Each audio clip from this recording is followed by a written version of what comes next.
1, 2, roll call. Mr. Brookhart. Here. Dr. Faulkner. Here. Mr. Garman. Here. Mr. Hoffman. Here. Mr. Reichard. Here. Mr. Reichard Jr. Here. Mr. Umbriak. Here. Mr. Vognetz. Dr. Green. Here. 2-1, public comment, max of 3 minutes, agenda items only. No one but the press in the audience, so I assume that there's not going to be any. 3-1, district achievement data. Dr. Need, you're on. Great, so we'll move into the academic affairs and mental health agenda items for this evening.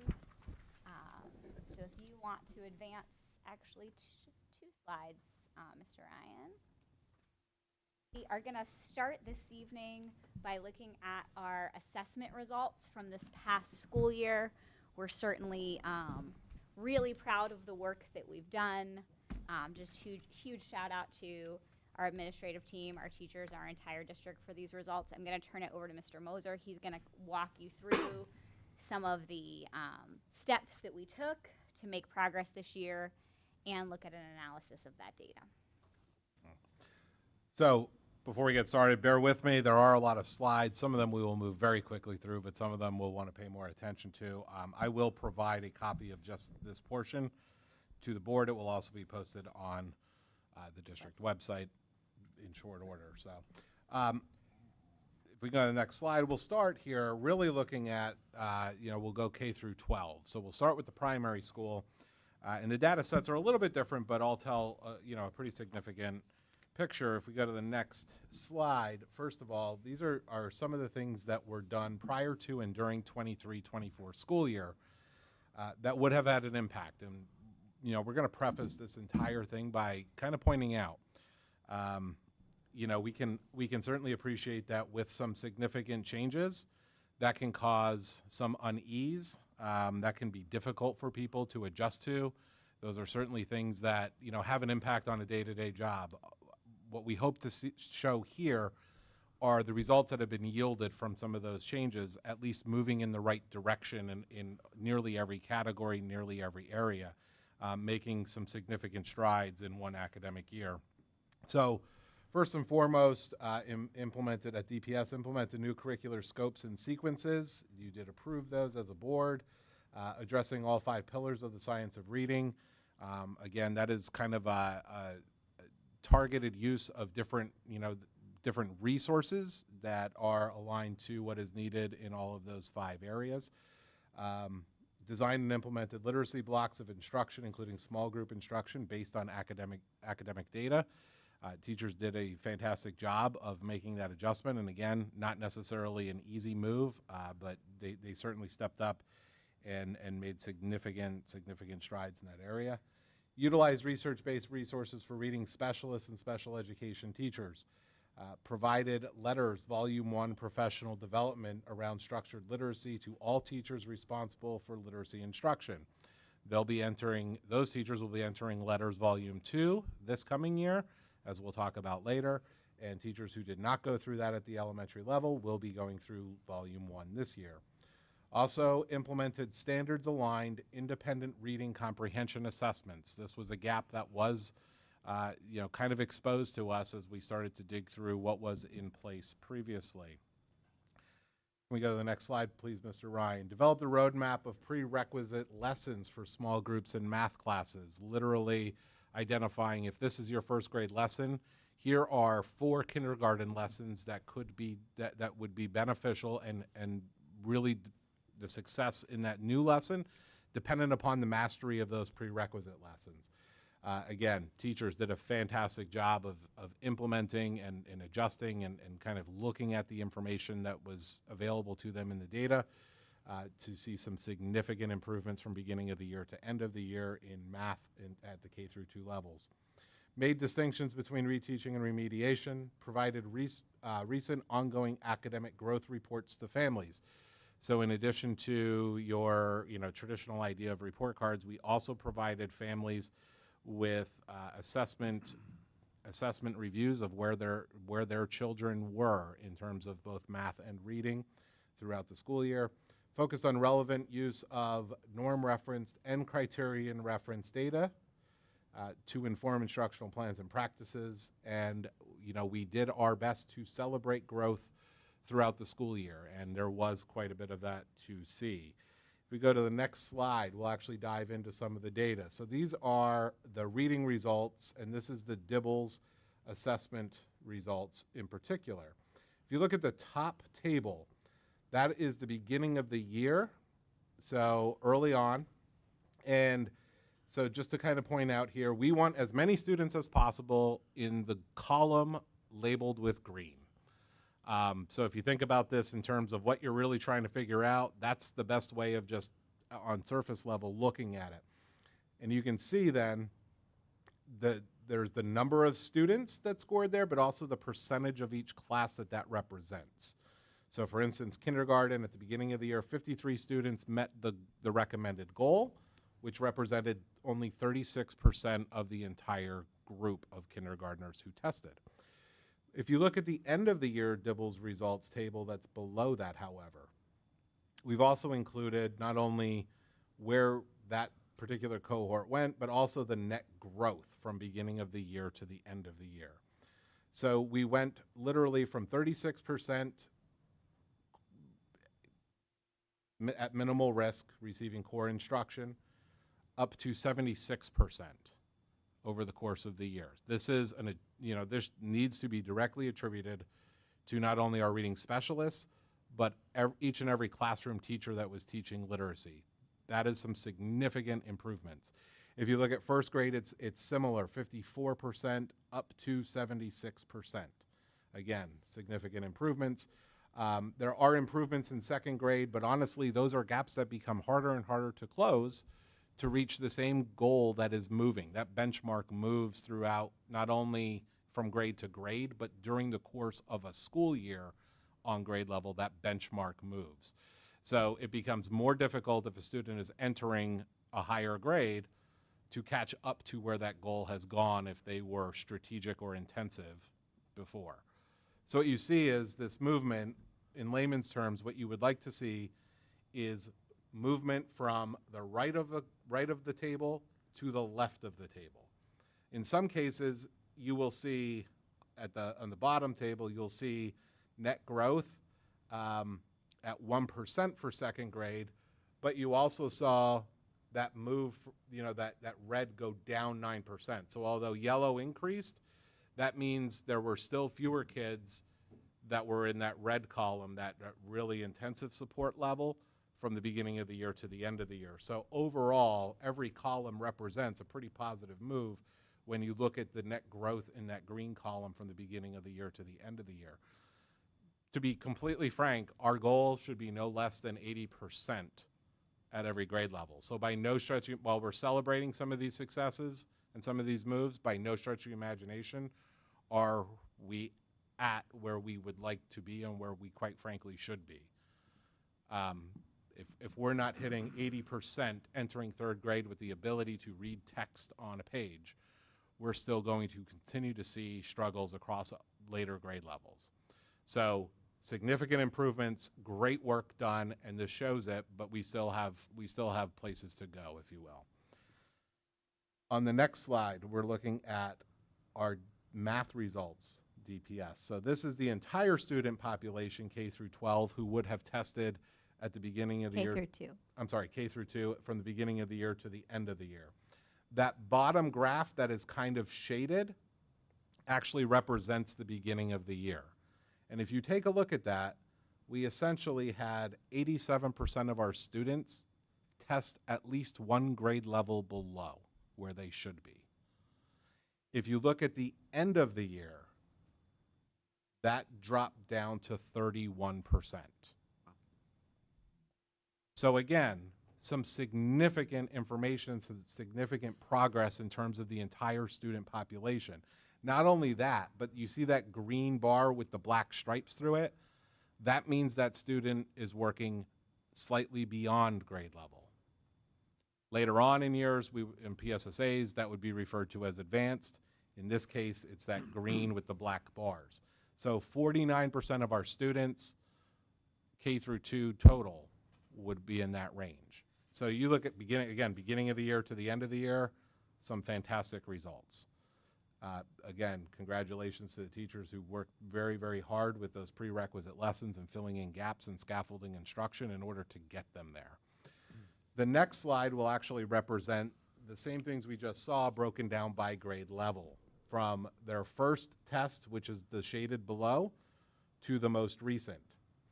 And again, you see 69% of kindergartners at the end of the year scored on or above, compared to what would have been 41% at the beginning of the year.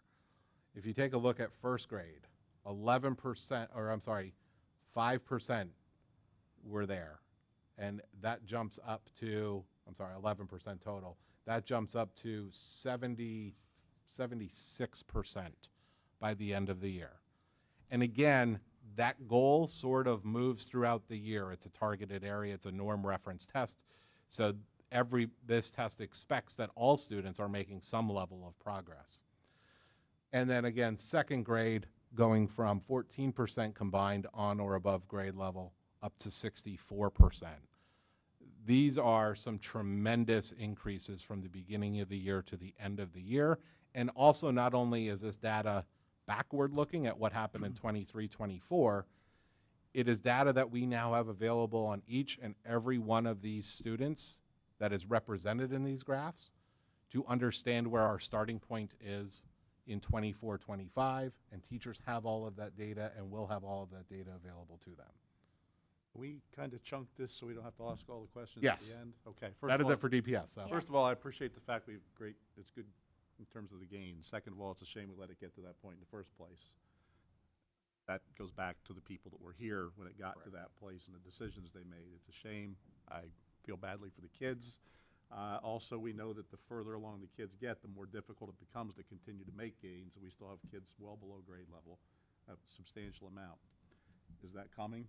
What we're going to do to deal with that? And I won't go any further than that. I've got something that follows up with that, with the kids that are achieving at that level, and how do we deal with that dynamic too in the classroom. So I'll leave it at that for now. Yeah, no, I think it's a great point. I mean, honestly, we're in a stage where we now have more resources. Once you have more kids on target, on grade level, it actually allows teachers and specialists to target students who still are not and provide a higher level of resource to those students, rather than spreading those resources thinner and thinner and trying to do the same thing for 50% of the kids as opposed to 20%. But we also have the idea of, really targeting small group instruction to hit their specific needs, grouped on actual skills. Within these broad categories, obviously, there are domains and specific skills that we are able to drill down the data to say, okay, my group of second graders, I know these four are below grade level on this particular skill. I am going to be directly working with them on this during that small group time. Whereas my four kids who might be achieving beyond, I know when that small group comes to me, I'm pushing them even further. All right, one more quick question. How are we grouping kids? Randomly, ability-based, or achievement-based at this level? At K2, Yeah. it is certainly it is certainly fairly random with some things considered. Okay. So we do have all of the kids grouped as like tier 1, tier 2, and tier 3 using our MTSS model, and have tried to do as best of an even distribution as we can. Yeah. Obviously, with kindergarten, we have more limited data about our students coming in. All right, I got it. I know that's not an easy question to work through, so I appreciate it. Go ahead. Any other questions about DPS before we move on? Okay, next slide, please, Mr. Ryan. So we'll turn our attention to the state tests, which are PSSAs for grades 3 through 8, and kind of look at these a little bit more holistically, 3 through 8, but because it is the same types of data sets that we're looking at. So next slide, please. Again, some important action steps that were taken. Again, student data, conferencing with students based upon that data, setting goals specifically for those individual students and those groups of students. Again, score reports sent to families, looking specifically at a particular instructional position that this past year we allocated to support all students in multiple grade levels and multiple classes, specifically around text-dependent analysis in both ELA and social studies classes, where that particular teacher was able to push in, co-teach, co-plan, model lessons when appropriate, and really just support a whole variety of teachers, a good number of teachers, in trying to sharpen and improve those practices. The TDA, for those of you who aren't aware, text-dependent analysis is a major, either a quarter, up to between a quarter and 30% of the PSSA results are based upon that particular component. And you can see we certainly spend a lot of time designing and implementing a system of assessment that marries, again, both norm reference and criterion reference assessments. And that takes some getting used to. It takes getting used to, first of all, analyzing that data, but then also planning based upon your analysis of that data. So it's not just like, okay, we have assessments in place now, we know where these kids are. It takes time to understand then what to do with that information that is at your fingertips. So again, our teachers made a lot of progress. Our administrators worked very hard at helping them work through that, through professional development opportunities. We also, this year, and this was something that, quite frankly, we faced a lot of pushback for. Previously, if you remember last year, there was only one 7th grade student who took the Algebra Keystone exam. One. We, going into the 23-24 school year, designed a system of looking at actual data, not only past historical performance data, but also PVOS projections, where the state says, given all of this student's past history, this is the likelihood that they will be successful on this exam with a good core solid year of instruction. We opened that door up for 7th graders as well as 8th graders this past year. Not gonna lie, that was not a very popular decision amongst some faculty members. We also, through that process, sharpened the use of PVOS and CDT data so that we knew who was likely to be successful and who needed more supports. And we tried to place those students as appropriately as possible. So a little bit different than DPS in terms of how students are grouped specifically at the middle school level. Were the teachers that were in opposition to this familiar with PVOS data? They certainly, yes, I would say they were. Yes, they were. Do we know why they continued to oppose it? The primary thing I got was that even though the kids might do well, they may hit walls after taking that. All right.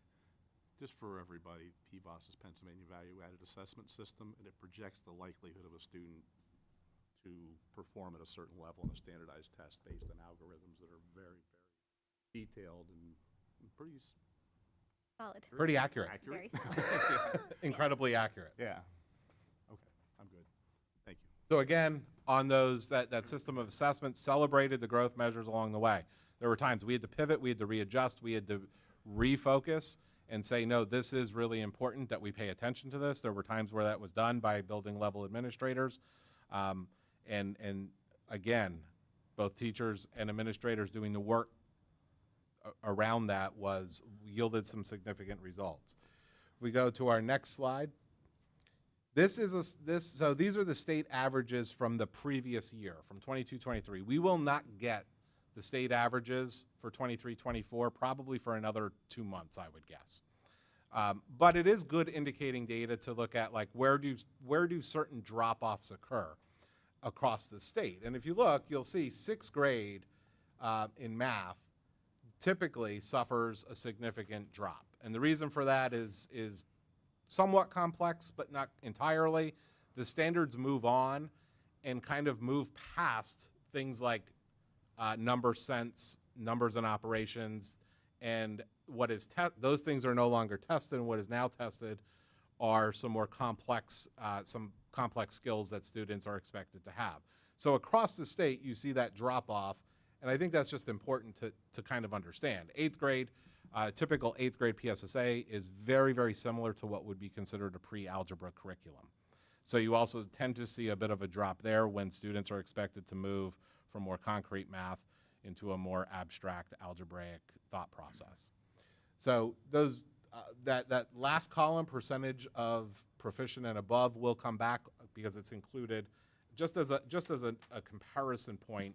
Although they're 2 different years, those don't significantly change across the state from year to year. So if we go to the next slide, you'll see our district-wide math proficiency. So the right-hand column, again, is extrapolated from that previous slide. That's the state average in the previous year. But you'll see our percentage from this current year, 23-24, in the second to right column, percentage of proficient and above. You can see how the percentages break down across all 4 reporting categories. And really what we look for, obviously, we want higher advanced, but that cut is very important in terms of where kids are at. And you'll see, if you look closely to the last 2 right columns, if the state averages are similar to what they were the year before, we significantly outperformed them, with the exception of 7th grade by quite a bit. Well, and 4th grade, but some of those by 10, 15 percentage points. So some very strong results. Specifically, there you look at 3rd grade, you look at 5th grade, and you look at 6th grade. There are some very strong results against previous state averages if they were to hold. You can go to the next slide, please. This is the longitudinal cohort performance. So I tried to color code this. Hopefully you can follow it. The idea here is if you look at one group, they're coded the same color, and what you see is their overall proficiency, whether they're proficient or advanced, that's the percentage that you see. The number you see in parentheses is their cohort ranking in the CSIU. So where that particular group of students stacks up against when compared to the same students from year to year to year in other districts. Does that make sense to everybody? So like in red, that's the same group of students who were 3rd graders and are now 4th graders, because it's helpful to think about the same group of students, kind of improvements over time. So if you look at from 23 to 24, you'll see that nearly every group improved their cohort rankings. The only one that did not was actually this current year's 6th graders. They went from 4th in the IU as 5th graders to 5th in the IU as 6th graders. However, what I would point out is the last 2 years at 6th grade. The 2021 5th to 6th graders were 1st in the IU, and then as 6th graders were 8th. The next year in 2022, the 5th graders were 4th, and in 23 slipped to 10th. So even though they went down 1, that is a significant improvement in our eyes of what's happening at 6th grade. We dropped 1, but we didn't drop 6, and we didn't drop 7, because that's a major slide. Going from 1st to 8th is going from literally the top of the IU to the middle of the pack. We're going from 4th to 5th, it's a drop, but it's not that significant slide. So we feel like, okay, are we on the verge of correcting what was happening to our 6th grade cohorts historically? Overall, again, happy with how you see every other cohort improving, some of them drastically. I look at this year's 7th graders went from 10th as 6th graders to 6th. Now, unfortunately, when they were in 5th grade, they were 4th. So that same group of students went from 4th one year to 10th one year. Moving back up. To 6th. Not there yet. You can't make a conclusive assessment of teachers or of students necessarily, but if you're looking really at teachers, and there's the same teachers in that grade, you look across. If you're looking at kids, you look diagonal. Yes. Yes. Right? That's what you should. With the assumption that the teachers are all the same people. Yes. It may not be the teachers. It may not be. Curriculum alignment, it could be a lot of things. Yes. But those are the 2 different paths you should. Yeah. And one of the things we identified, if you recall, very early last year, in terms of 6th grade, we we spoke with teachers, we had some analysis of what was being done, and there was a lot of, in terms of curriculum, a lot of time being spent on past skills where there were still gaps. So teachers were spending time trying to fill those particular gaps. Unfortunately, what was expected of those students from the state had already moved on. And so the more time you're spending on sixth grade, it becomes very calculator-based, quite frankly.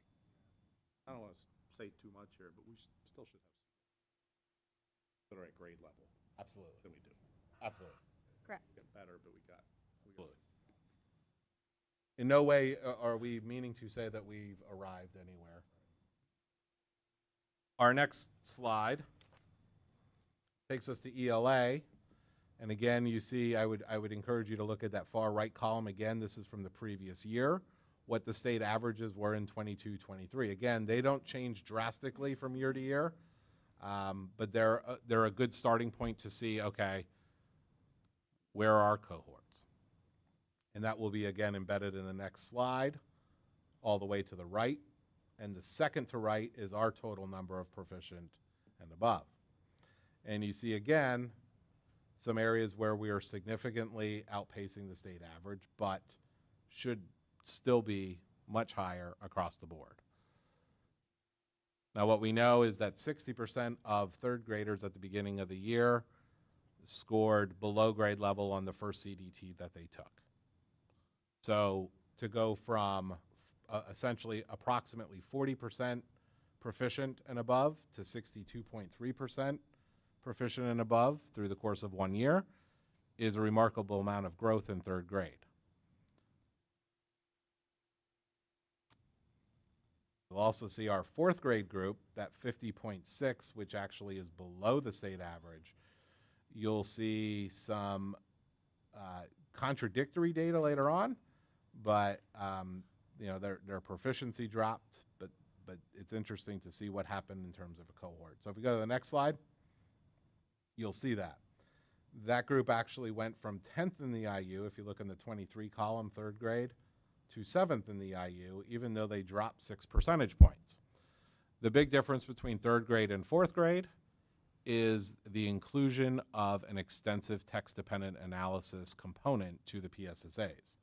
That is not present in third grade, but it does become part of the testing in fourth grade.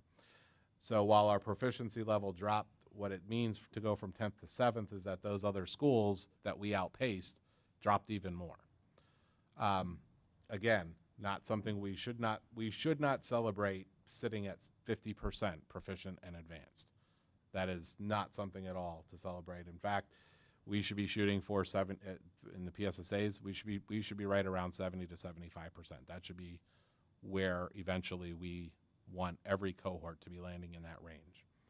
But again, you do see improvements in terms of cohort rankings, again, with the exception of sixth grade in 23 being 10th in the IU to being 8th in the IU this previous year. But again, if you look and see what was happening there, they went from 3rd to 6th and 4th to 10th in previous years. So again, very similar situation to math, where we feel like there had to be some there was a significant amount of progress made in terms of righting what was going wrong at 6th grade. You'll also see 7th to 8th grade in terms of the IU. They stayed right at 5th in the IU, and their percentage of proficient and advanced basically mirrors itself. So no lost ground, but no gained ground either. Again, harder to gain ground the later you go.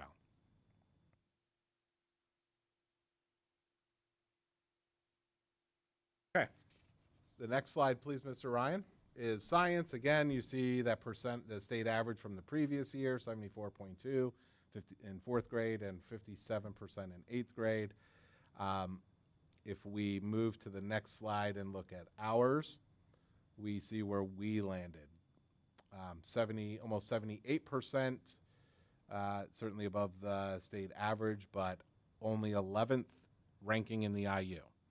So certainly some work to do. And then 6th in the IU at the 8th grade level. One thing I would say, one of the key factors of the way the current PSSA science exam is that it really is a reading test in a lot of ways. So if your reading ability tends to be lower, that's probably going to play itself out on the science test as well. Now, the state is field testing a new science test in this upcoming year that will shift to 5th and 8th graders. It is supposed to be more manipulative and hands-on. I don't know. Nobody really knows exactly what that means or what it's going to look like, which is why it's a field test. So the next slide, please, Mr. Ryan. We will shift to the high school and our results on Keystone exams. The next slide, again, we want to lay these out, action steps, because there were things that were done, there were changes that were made that not everybody was supportive of. Again, we really wanted to sharpen our use of PVOS and CDT data to better inform our decisions about student opportunities. And at the end of the day, when you start talking about high school, it's opening doors for students to take advantage of what's in front of them and what's in place and what they have. So one of the things, and this, again, I will flat out say this was not popular amongst this department, amongst the English department at the high school, but we did make the decision as an administrative team to open the Keystone literature exams to 9th graders based on the data at hand. So again, we really took into consideration and weighted heavily their PVOS projections that Mr. Brookhart mentioned earlier that made a sound prediction of whether or not this student was likely to do well on this exam. So the way that our high school has been set up, quite frankly, has been that they have English 9 or English 9 honors, then they go to English 10 or English 10 honors, and at the end of 10th grade, all students take the Keystone exam. The shift we made was we identified students likely to pass the Keystone exam at the end of 9th grade based upon PVOS projections, CDT data, and past performance. And we invited those students to take the Keystone exam at the end of 9th grade. Again, that was not popular in a lot of ways, but that now opens the door up for those students, should they choose to, take 10th grade AP seminar without it being an add-on or an elective or something else they have to do on top of the core 10th grade English class. We also established better communications with families and students through things such as parent nights.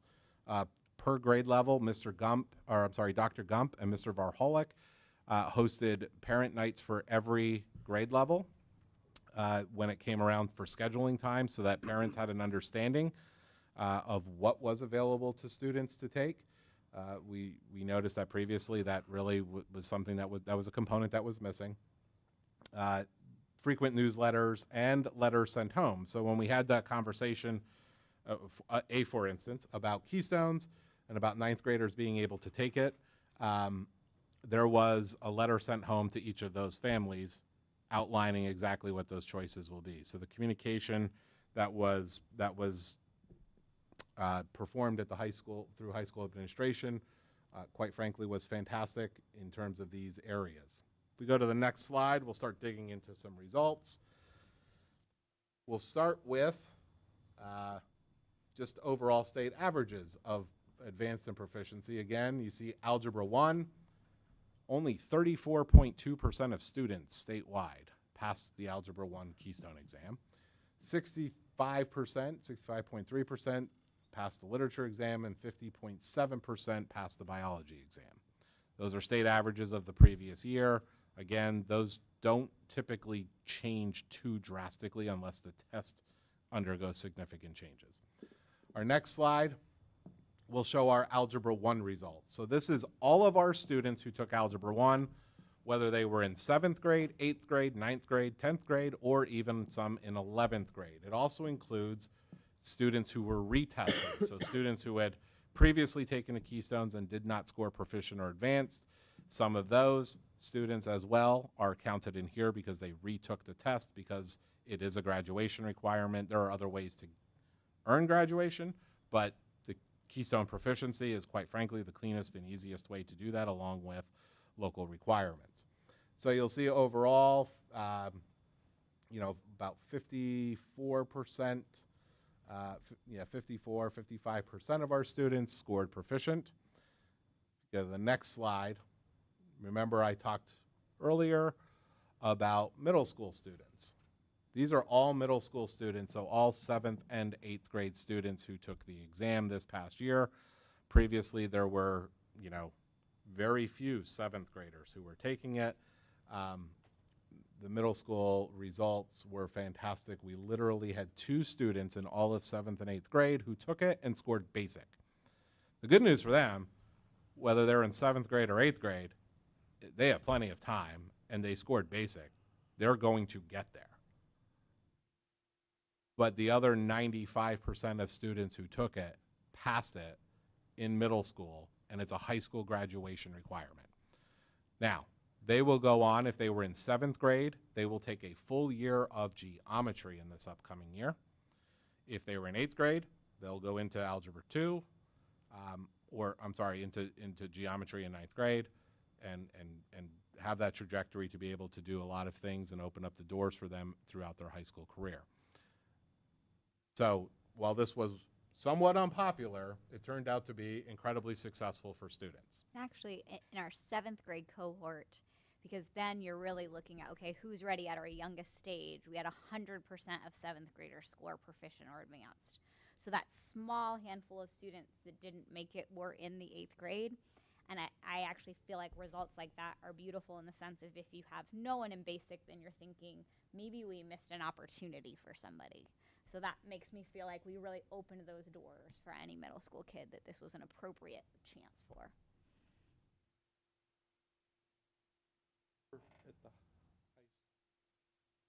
Not including those that had taken it earlier. It does. It includes All retesters. encompassing all the kids. Oh, it does not include students who passed it previously. So you're talking about the ones that had not passed it previously. Yes. So that number is actually skewed downward. Yes. Yes. Absolutely. Kids that are It doesn't, lower it doesn't take kids. into account the banking, right? Yes. Yes. That's a Like the better word. previous Yeah, middle call it schoolers, cumulative yes, ranking is a good that have word. passed it, correct? Yeah. Yeah, okay. So that's gonna drop that number probably. Yes. Absolutely, because as more students take it in 7th or 8th grade, the students who are taking it in 9th or 10th grade are likely to not be doing as well, quite frankly, because it took them longer to get there, and that's okay. Yeah. But it just, Right. why would we hold 7th and 8th graders back when they can be wildly successful at it? 50 whatever percent. That's everybody. That's Now right. Actually 75 to 80 because it's a cumulative. Yes. Correct. And that state average was 25%, Yeah, so. saw that. Thank you. If you go to the next slide, so this is just high school students who took the test. Well, no, I'm sorry, this is not. This is everybody. This would include everybody who took it this current year. Yeah. Next slide. If you move into biology, ranked 4th in the IU, and you'll see, in that 68, 69% proficient and advanced. Again, I would point out that 4th in the IU is pretty strong. One thing I will say about all of our Keystone exams is that, and kudos to Dr. Gump again, along with the high school guidance team, to find some kids who, specifically cyber students or students who had moved in 11th grade, there were a good number of students who tested for the very first time who had not tested before. So take that at face value, but a lot of students who are, completely cyber students in the ICA, in the Ironman Cyber Academy, they did not even receive face-to-face instruction in those components. Honestly, students did not do as well, but those numbers are counted in here. So the reality is this number is probably a little bit healthier once we normalize and actually get kids taking it in the correct year, in all honesty. We had a catch-up year really Yeah. on that. Go to the next slide. We'll start diving into literature, and you'll see, congratulations, 1st in the IU in proficiency. And you'll see that number's right around 80% proficient or advanced out of all students who took the test. Next slide shows our 10th graders. This is the traditional trajectory. Students take it after 10th grade, and you see what those numbers are. Again, very strong, very healthy. 84, 85% proficient and advanced. That's a great result. If we go to the next slide, these are our 9th graders that we accelerated and gave the opportunity to, and that chose it. There were 37 total students. Every single one of them scored proficient or advanced. This is what we were told we shouldn't be doing. This is what our teachers didn't want us to do. Correct. Correct. Every single one of them, proficient or advanced. I would say as Dr. Need said, there were 1 or 2 kids who might miss something. This net probably could have been casted a little bigger, but we felt like we were making a change that was unpopular, and so we were going to be a little more cautious in terms of who we open it up to. Thrilled to see that 37 kids in our high school now are done with that graduation requirement and have the next 3 years to take whatever level that they decide to take along the way. The opportunities, again, that it opens for those kids is fantastic. I think it's great that we were first in the IU. I think it's fantastic for the department, but I think it also goes to show that we need to make evidence-based decisions, not quantitative, not qualitative. It's there. 37 out of 37 is pretty conclusive. It's something we've been avoiding, and it's obvious with the results that the kids should be able to take the test when the data shows that they're ready to take the test. Yeah. Okay. So I think that answers a little bit of your earlier question, Mr. Brookhart, about what are we doing for those kids who are accelerated. I think we're starting to see this now kind of push down, right? And the more kids that are available, that are capable of doing this, the more students we'll see taking advantage of that, and then that opens the door to, again, a great number, many things. Our next slide. Speaking of opportunities, because that's going to be kind of the theme here, Keyword word. opportunities and access here with our high school AP report. Next slide, please. Again, some steps that were taken. Implemented AP pre-calc. By the way, kudos to the math department at the high school. They pushed for this when I first came on board. I remember them pitching it, and just great job. That is something that's going to continue to grow. We also started looking at an AP capstone program, and the first course for that is AP seminar. So throughout the school year, we had a lot of meetings. We met with the English department a couple of times, starting pretty early on. Dr. Gump arranged for a team to go and visit Wilson High School in West Lawn, PA, to kind of go and do some observations and have the opportunity to ask some questions.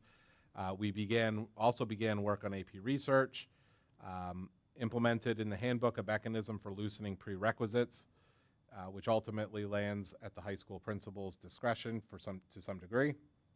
And we continue to focus on broadening opportunities for students. Again, while the AP pre-calc was pushed, AP seminar faced some resistance, quite frankly. And we did take that, was essentially close to a full year of planning. We've already had a teacher receive professional development for teaching that course, and that will be up and running when students come back on the 22nd. There we go. Next slide, please. Some statistics. So in terms of access, the left-hand column is the academic year. The right-hand column is the total percentage of 10th through 12th grade students participating in at least one AP course. You'll see in 22-23 that was 31%. That rose in 23-24 to 35%. And the last time I ran a schedule, so this might have changed a little bit, but the last time we ran numbers for the upcoming school year, 47% of students in grades 10 through 12 are currently registered for at least one AP course. That is nearly 50% of our high school. EVOS has projections for this too, right? Yes, it does. Yes, they do. Thought so. Okay. So our next slide shows access over 5 years and the total number of students, and again, total AP students, number of exams taken, and number of AP students with with scores of 3 or plus, and the percentage of total AP students with scores of 3 or plus. And so you go back to 2020 when it was almost 82%, but then you started to see a decline, 77 to 75 to 75. But 24, a little bounce back up to 79%. So again, the number of students, the number of exams being taken is on the increase, and with that comes the number of students who score a 3 or higher. Really is about access at the AP level.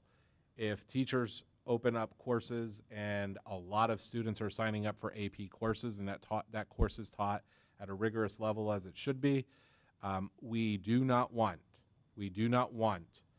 to make it feel like a dip in the percentage of 3s and higher is something that teachers should fear. I'll say that again in a little slightly different way. We want more kids taking it, and when that happens, more kids naturally are going to score a 2 or a 1. And that's okay because they've tried it. It is about access. It is about having the opportunity to take a college level course while they're in high school. It will not hurt them. And we don't want to punish. We do not want the sense to be that we would punish teachers for percentage of 3s, 4s, and 5s going down. There are a whole lot of other things you would look at there. We really want to see the numbers of participants rise. That's the active discussion we had at academic fairs surrounding this when you first brought the idea of this up, because it was more important giving people the opportunity to try it than it was maintaining the score higher.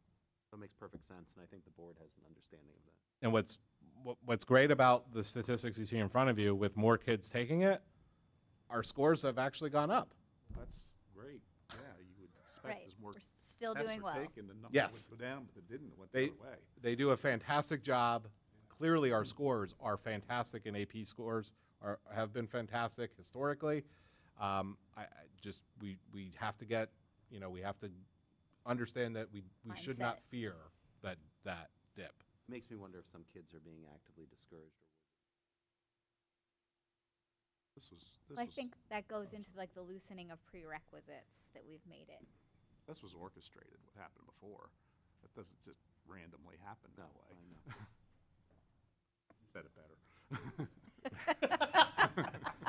better. Our next slide, again, is that just looking at it a little slightly different way, you see kind of rising back up to that pre-COVID 2020 number. We're getting closer. I would hope that we continue in that trend. I think we certainly will, while having even more level of access. So next slide. And this is really small, so it's very difficult to see, and I apologize for that, but it actually just breaks down what we saw. You'll see the total number of 1s, 2s, 3s, 4s, and 5s. And you, again, see that terrific number, that very high percentages of 3s, 4s, and 5s across the board. And then the last couple of slides, the last 2 slides, actually have each particular AP course that we offer has their results broken down into the number of 1s, 2s, 3s, 4s, and 5s.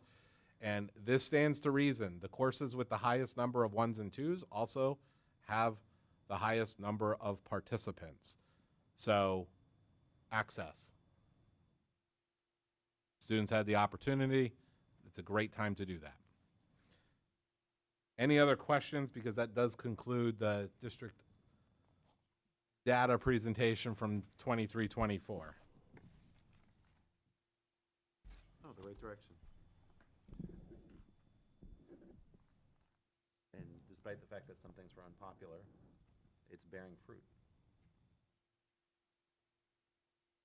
I think we certainly don't feel like we've arrived. I think in education you never have, but we certainly, Mr. Moser talked a lot about how we want to be hitting that 75% of students, we continue to push for that. But at all levels, K to 12, we're seeing, I would say, significant growth for 1 year in the direction that we want to go. So just thank you to our administrative team for the tremendous effort they've put in to put systems into place and professional development in place, kudos to our teachers who have embraced analyzing that data, putting students into small groups, putting appropriate reteaching and remediation into place. So we're getting Danville back on track. Any other questions before we move to our next item? No, I think it's hard to argue with the changes that you guys have made, considering the results that we're already seeing. So I think one of the things for the district as a whole is to realize that even though change has been difficult, it's bearing fruit for our students, who are the primary people that should be benefiting from the choices that we're making. And so I think it's time to start thinking about settling down and not being so upset when things change when you see the fruit.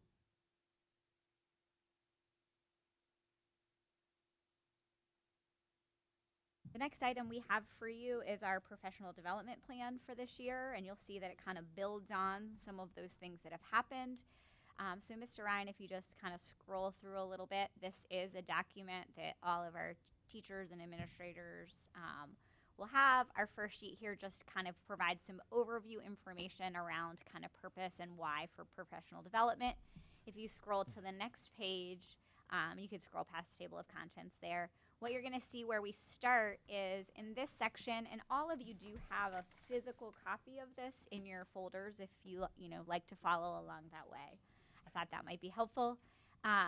What you'll see here is we do have mandates from the state and from the federal government about professional development that we need to offer to our teachers. So here what you'll see is an explanation of the topics, where those topics come from in school code, what those requirements mean kind of in layman's terms, if you will, and then what the DASD plan is for how we'll meet that mandated professional development. And so we will talk about what year that professional development, that mandate will be met. Will it be in an after-school professional development opportunity, a professional development day opportunity? So, Mr. Ryan, if you keep scrolling, you'll see structured literacy, professional ethics, safety measures. There's health measures that are required. But this takes us through all of those mandated things. Then you'll see the next section of our professional development plan is about an overview of those professional development days that we have. So we do have in our calendar 8 professional development days for our teachers. One of those days is a comp day for teacher attendance at back to school night and parent conference. That is on November 27th, connected to that Thanksgiving holiday. So we have 7 days with which we work with teachers. 2 of those are coming up on August 19th and August 20th. Prior to any professional development day, a very detailed agenda with objectives and topics goes out to all teachers.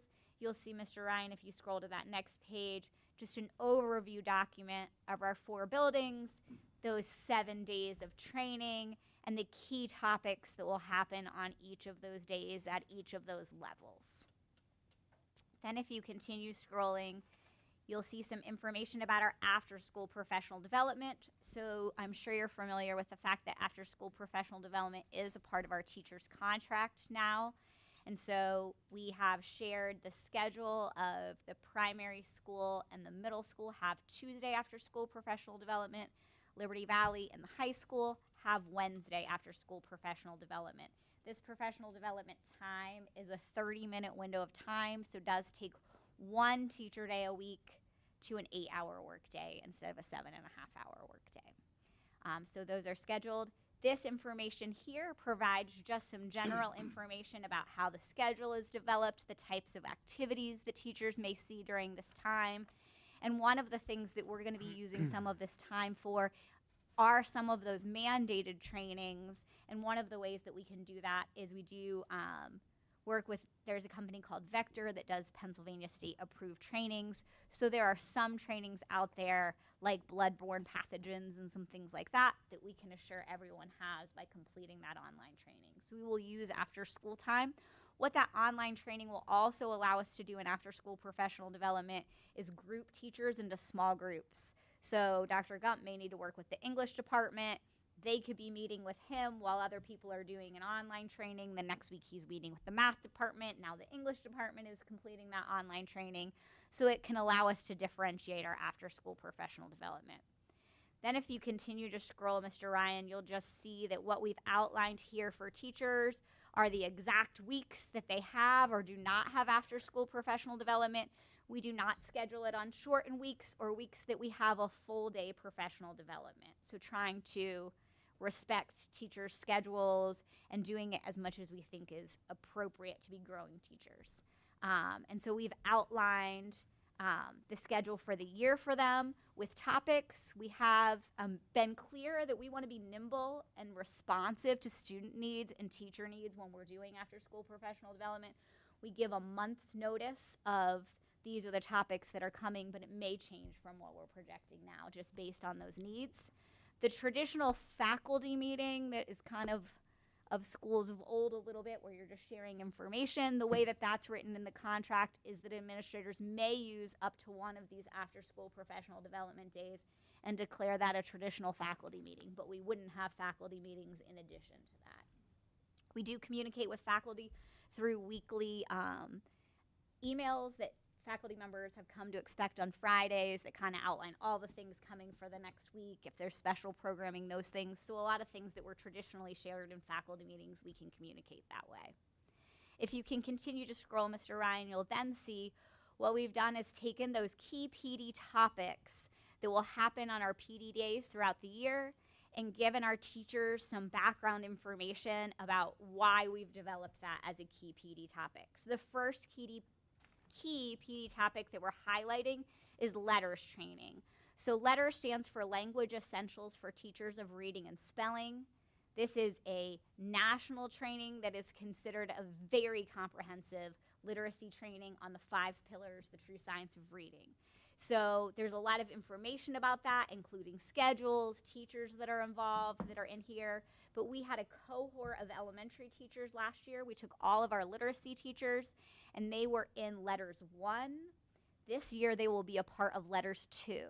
We're then taking the other elementary teachers that are our math science teachers.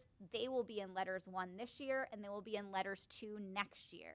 The letters training does meet the state's requirement for structured literacy training, and that training has to be completed by the end of the 25-26 year. So not only will we meet that for all of our elementary folks, our elementary special ed folks, our reading specialists, but we'll meet it with sort of one of the premier trainings that teachers can get in literacy. If you can continue to scroll, then the other thing that at the next kind of key PD topic you'll see is structured literacy.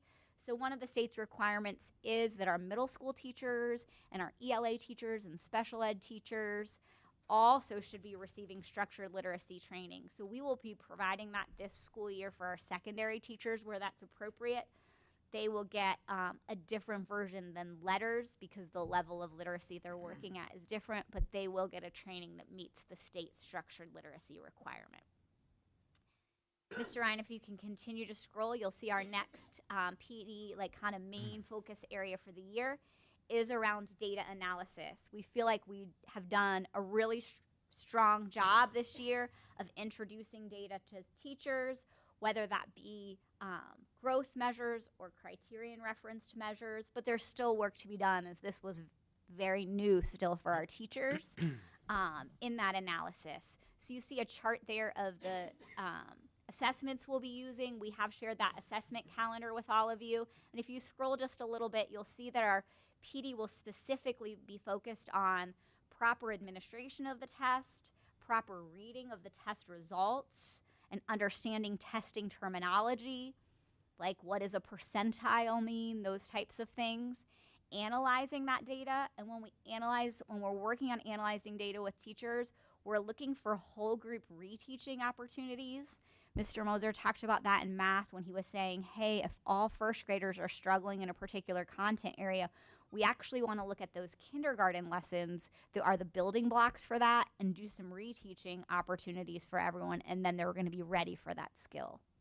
We also want to use this data to create small groups. So the data that we have can provide specific skill gap information to teachers so they would know, hey, these 4 kids need to come together because they're struggling with medial sounds. So I'm going to do interventions on medial sounds with that group of students.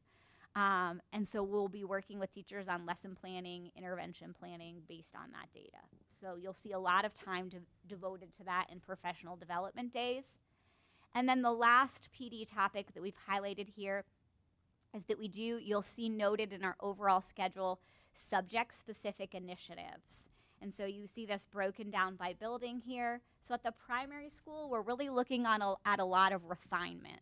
We did a lot of work on our literacy blocks and our math blocks this past year and what effective small group instruction looks like. So we want to refine that and continue that work.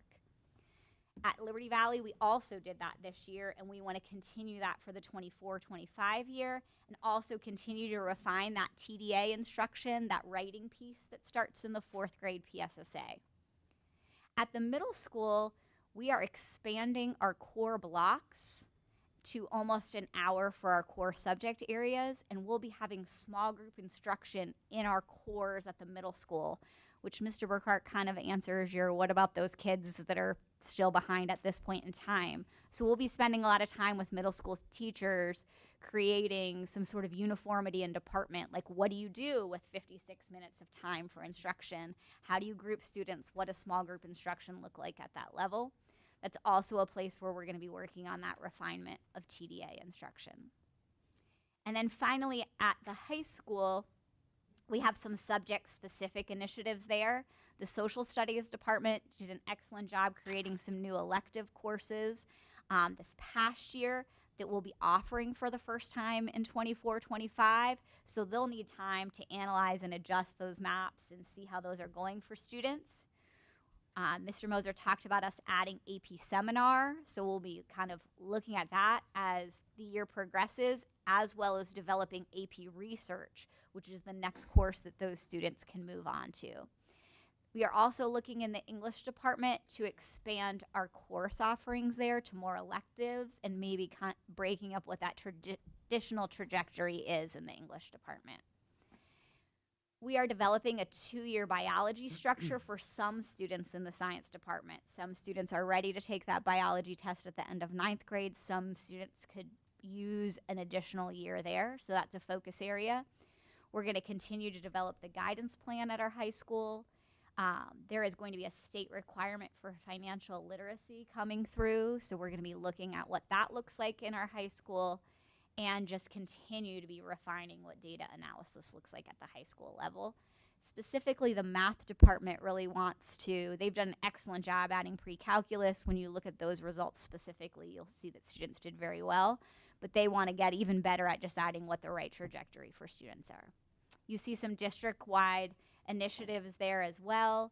So some clear procedures and structures in our mental health department, looking at some health offerings for health and PE teachers.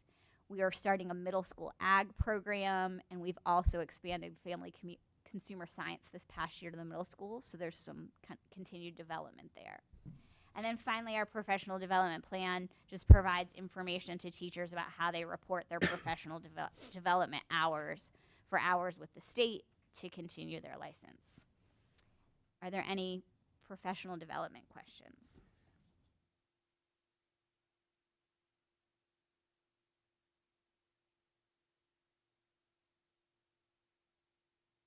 No, sounds well thought through.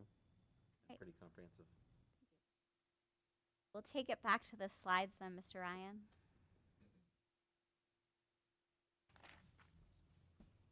That does take us to 3.3 in our agenda. And kind of switching gears, this first category is both academic affairs and mental health. We've actually made that sort of committee B1, if you will, in terms of a topic within our agenda. And that first bullet really tells us why. So we've just spent a lot of time talking about the academic successes of our students, which we're super proud of our students and our teachers, but we know we're not there. When we're thinking about that academic success, we do know that emotional well-being of students has a direct connection to cognitive functioning. There's certainly plenty of brain research to talk about what toxic stress does to your memory, your processing, your ability to work with others, all of those things.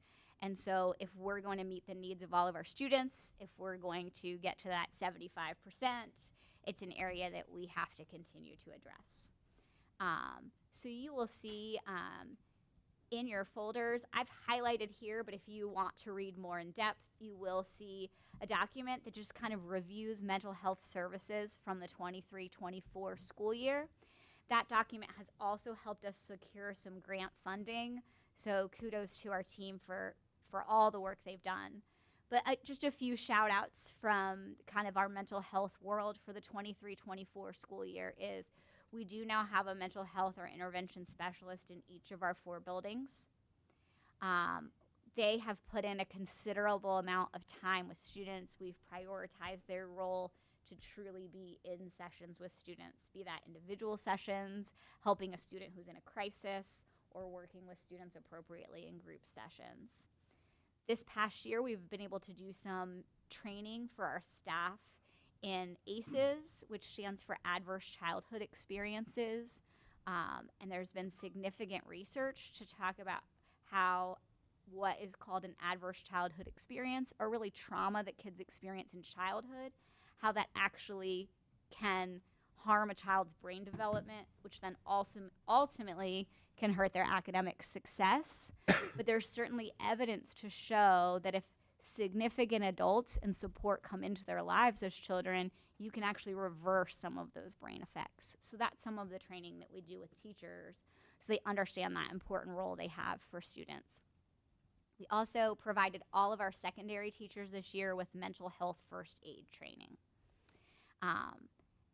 We have made mental health services and just behavioral supports a key part of our MTSS improvements, and that's something we're going to continue to do, especially including some Tier 1 initiatives that we're having in place for all of our students.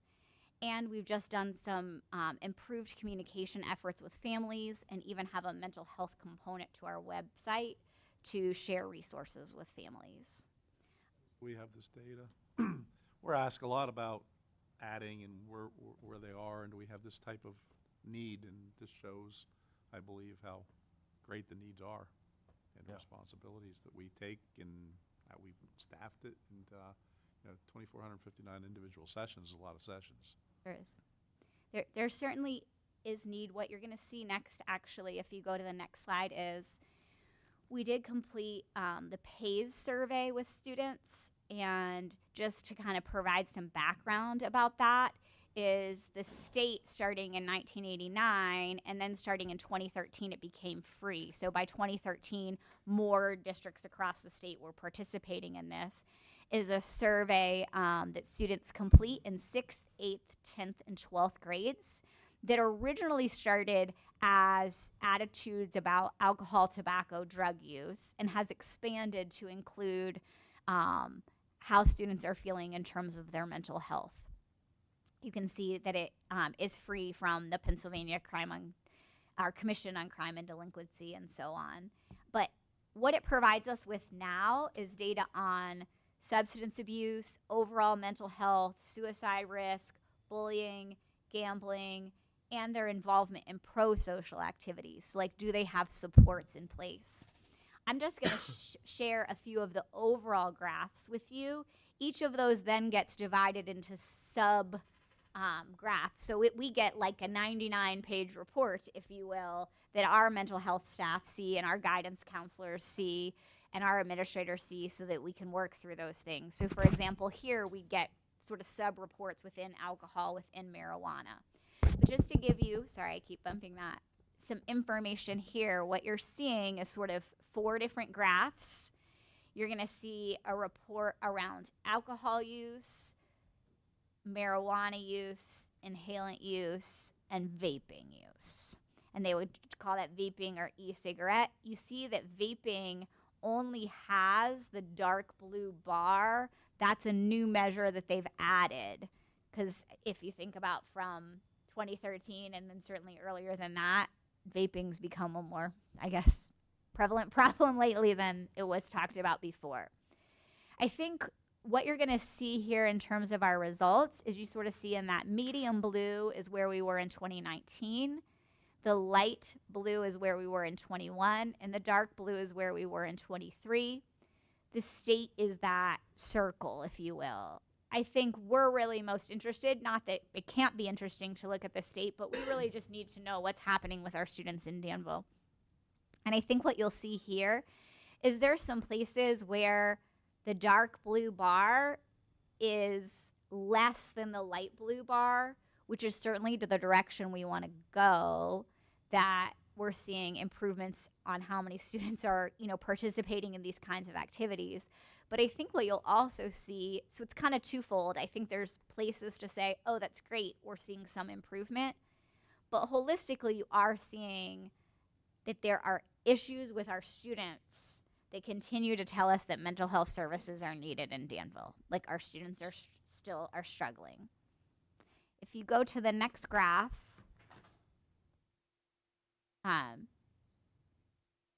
here you're going to see an overall breakdown of mental health concerns. Again, you're looking at those same colors. On the left, you see students indicating that they have self-harmed, like a cutting kind of behavior. Then the next one, past cutting, is in the past month, I felt like my overall mental health is good. So you do see higher bars there, but that is a positive in terms of feeling like your overall mental health is good. Then the third column there is felt depressed or sad. So looking at students who have felt like they've experienced depression in that year. Then you have, sometimes I think that life is not worth it. Then at times I think I'm no good at all. And then the last column, I'm inclined to think that I'm a failure.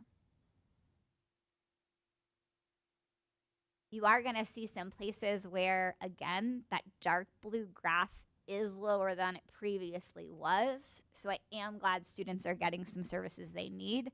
But certainly this indicates that we have plenty of students that continue to need services. And access to services right now is extremely challenging. There are not enough providers locally.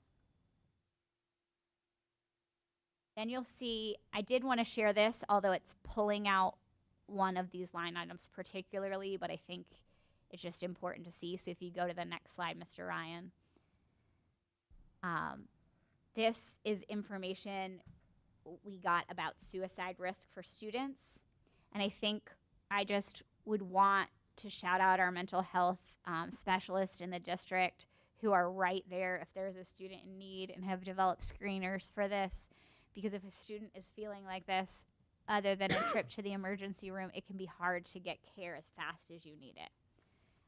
So the very first section there says, I was so sad I stopped doing usual activities.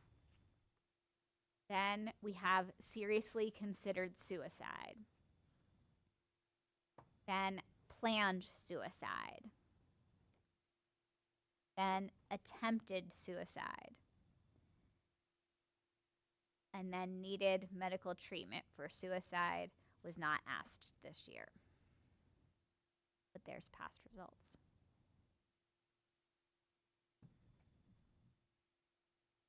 Ryan, if you go to the next slide. This is frequency of bullying. On the left, you'll see the response to like, no, I do not feel like I have been bullied in the last 12 months. So happy to see those bars high. We'd love to see that at 100%, obviously, but very happy to see that high. In the middle, you'll see yes, but very rarely. And then all the way on the right, yes, several times per month. About 20% of the kids feel like they get bullied rarely, and it looks like around 2 and 5% feel like frequent. It's more frequent, right? We would, again, certainly like to see that as 0, but happy to see that. I think that's a term people like to throw around, and happy to see kind of information right from kids. And then the last slide here, I think also just contributes to mental health needs and just provides an awareness of the Danville community and sort of the needs that our students are experiencing that our mental health specialists are also helping with. So our mental health specialists also do a great job of connecting with families, getting families connected to like food insecurity or housing insecurity resources in the community. So you'll see on the first two bars that are a little higher are about sleep. So like the first one is I sleep about less than 7 hours a night, and we are asking middle schoolers and high schoolers this, so we do have some kids not getting enough sleep. And so then that leads to I do feel tired at school when I've had less than 7 hours of sleep a night. Then in the middle, you're going to see has experienced the death of a friend or a family member in the past year. Certainly, our mental health specialists have some people on their caseload that they be seeing regularly for needs, but they are also supporting students who maybe had never needed to see them in the past, but a significant event happens in their life, and then we have a person there ready to support them. And then the ones on the right are about food. So worried about running out of food, and I've skipped a meal because of family finances. The state does now provide free breakfast. I think that's important for everyone to know. So all students, you don't have to fill out any sort of free and reduced meal application. All students can get a free breakfast. We are adding like a breakfast cart kind of situation, like a coffee shop situation at the high school, because we found that that was the smallest number of students taking advantage of breakfast. High school kids often trickle in at the last minute, and maybe there's a little bit of a stigma about going in for breakfast. So we're hoping to make that cool to get breakfast, if you will, so that we can make sure our high school students are getting that breakfast as well. And obviously making our free and reduced lunch applications as available as possible for lunchtime. So I think you'll see that we do have students in need in Danville, that's for sure, and we're going to continue to want to support them. If you take a look at the next slide, please, Mr. Ryan, you'll see like for where we would like to go right now in mental health services for students. We want to continue to build on the successes of this past school year, and we want to continue to implement the mental health task force initiatives. So many of the successes we've had is because we put that task force together, had a very clear strategy for how to attack those needs, and have put that into action. One big area that we need to work on is that we really need to systematize and operationalize the work. So we have mental health specialists seeing students with really significant needs. So if you take a look at that list, we need very clear mental health screening tools. Like we need clinical notation system and electronic records for our students. We need to have a structure for treatment team meetings amongst our people. We need clinical supervision. So if we're going to take on the kind of issues that you just saw in the PACE survey, we need to essentially beef up what we're doing and be more like clinicians here in the school. And our team is ready for that and asking for that and wanting that. If you go to the next slide, Mr. Ryan, you'll see that we also are at a point right now where this is taking countless hours of work, and I'm extremely proud and excited about this. We've reached agreements, obviously it would be upon board consent, where we are approved from them to have billing privileges within Geisinger Health Plan and with Community Care Behavioral Health Organization that's often known as CCBH. And so in speaking with representatives there, they would estimate that over 80% of our student population is currently covered by either GHP or CCBH, which is like a medical assistance healthcare. And so similar to the way that in special education, when students have medical needs connected with special education, we can get access funds back that help fund our special ed department. We could be doing the same with mental health services. So our mental health specialists are providing the kind of services that you could get if you went to a clinic, If you went to Geisinger and were serviced by a licensed counselor or a licensed social worker, that's what our people are. And so Geisinger is recognizing that, and CCBH is recognizing that and saying that we could bill for those services. By billing, parents would pay nothing. This is not a cost to parents at all. We would also, our students would continue to receive services regardless of their insurance provider. So if someone has insurance outside of that, there's no way we would say no to a student in Danville. Our mental health specialists would also do trainings for staff, come to MTSS meetings, things that are not technically billable, because that's the right thing for them to be doing in the schools. So what we've put together in terms of conservative estimates is that we believe that a mental health specialist could fairly easily bill for 3 hours a day. Realistically is probably more than that, especially when we do group sessions, but we feel like that's a safe deliverable.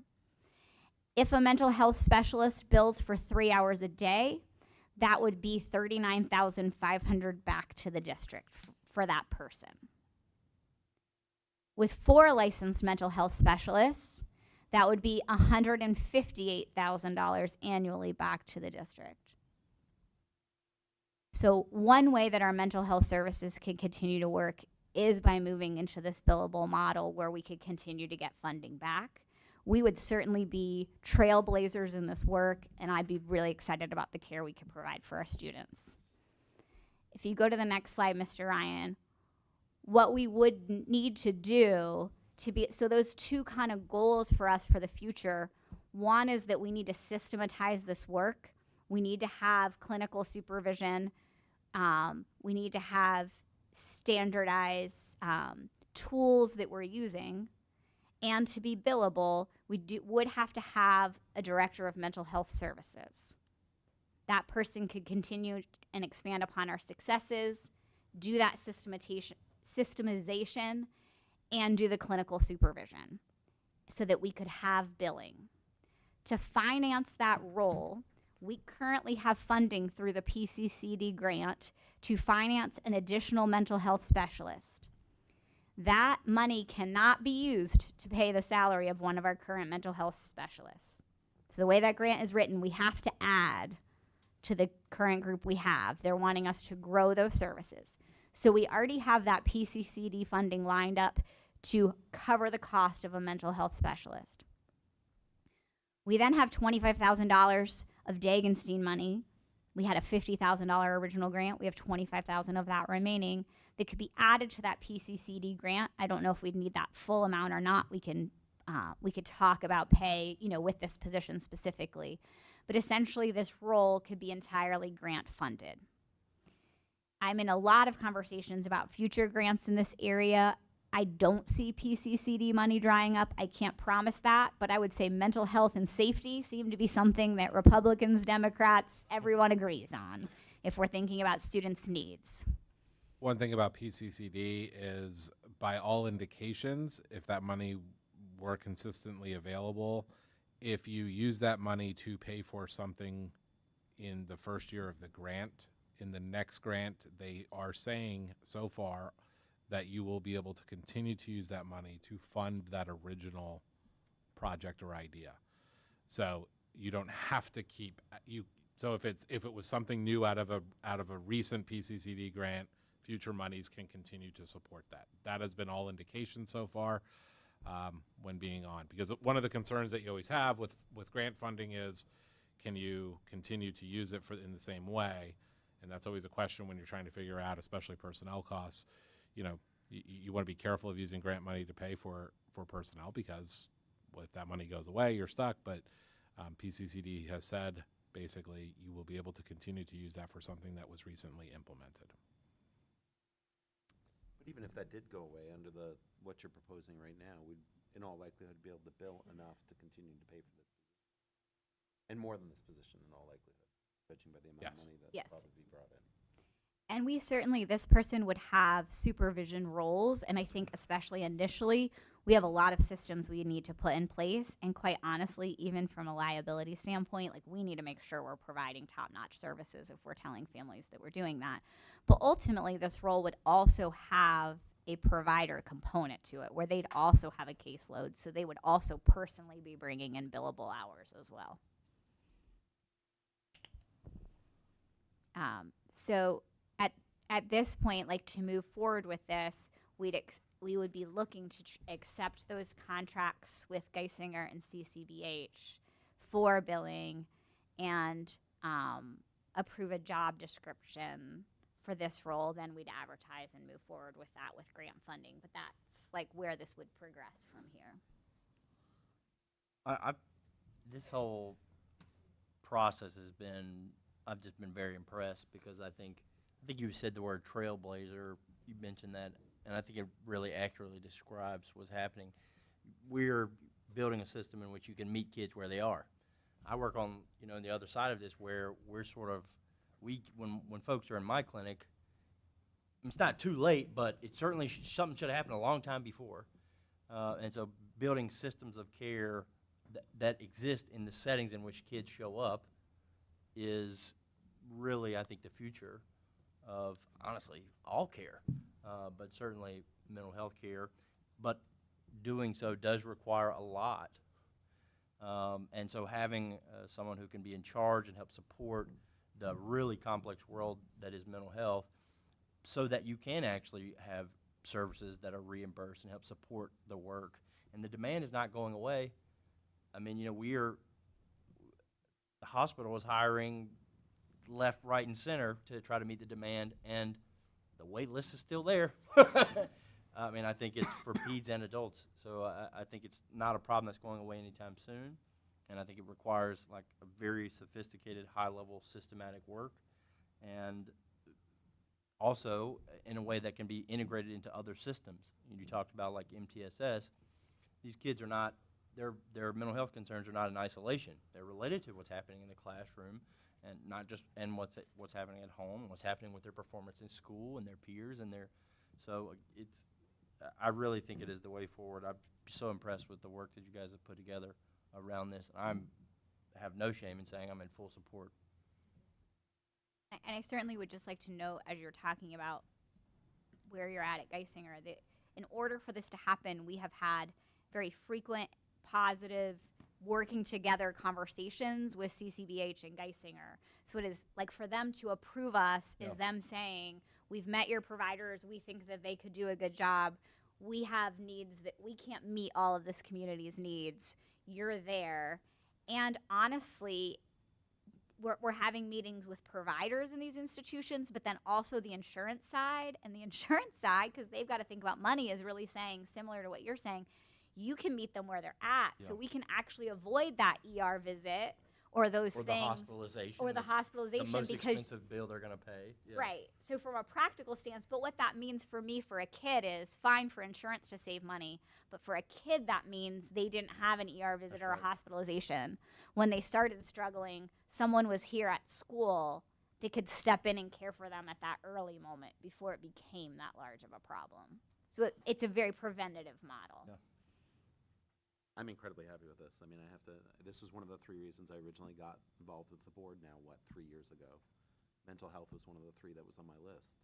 And so it's gone from originally predominantly just being the students who were concerned about mental health and doing things surrounding mental health to you guys involving the community and stakeholders to figure out what we should be doing and what should be going on, to real substantial changes where we now have a mental health specialist in every single school who are actively seeing thousands of visits, to now sort of a self-sustaining system which will allow us to continue doing this regardless in some senses of what the state gives us in grants. And that's a big deal.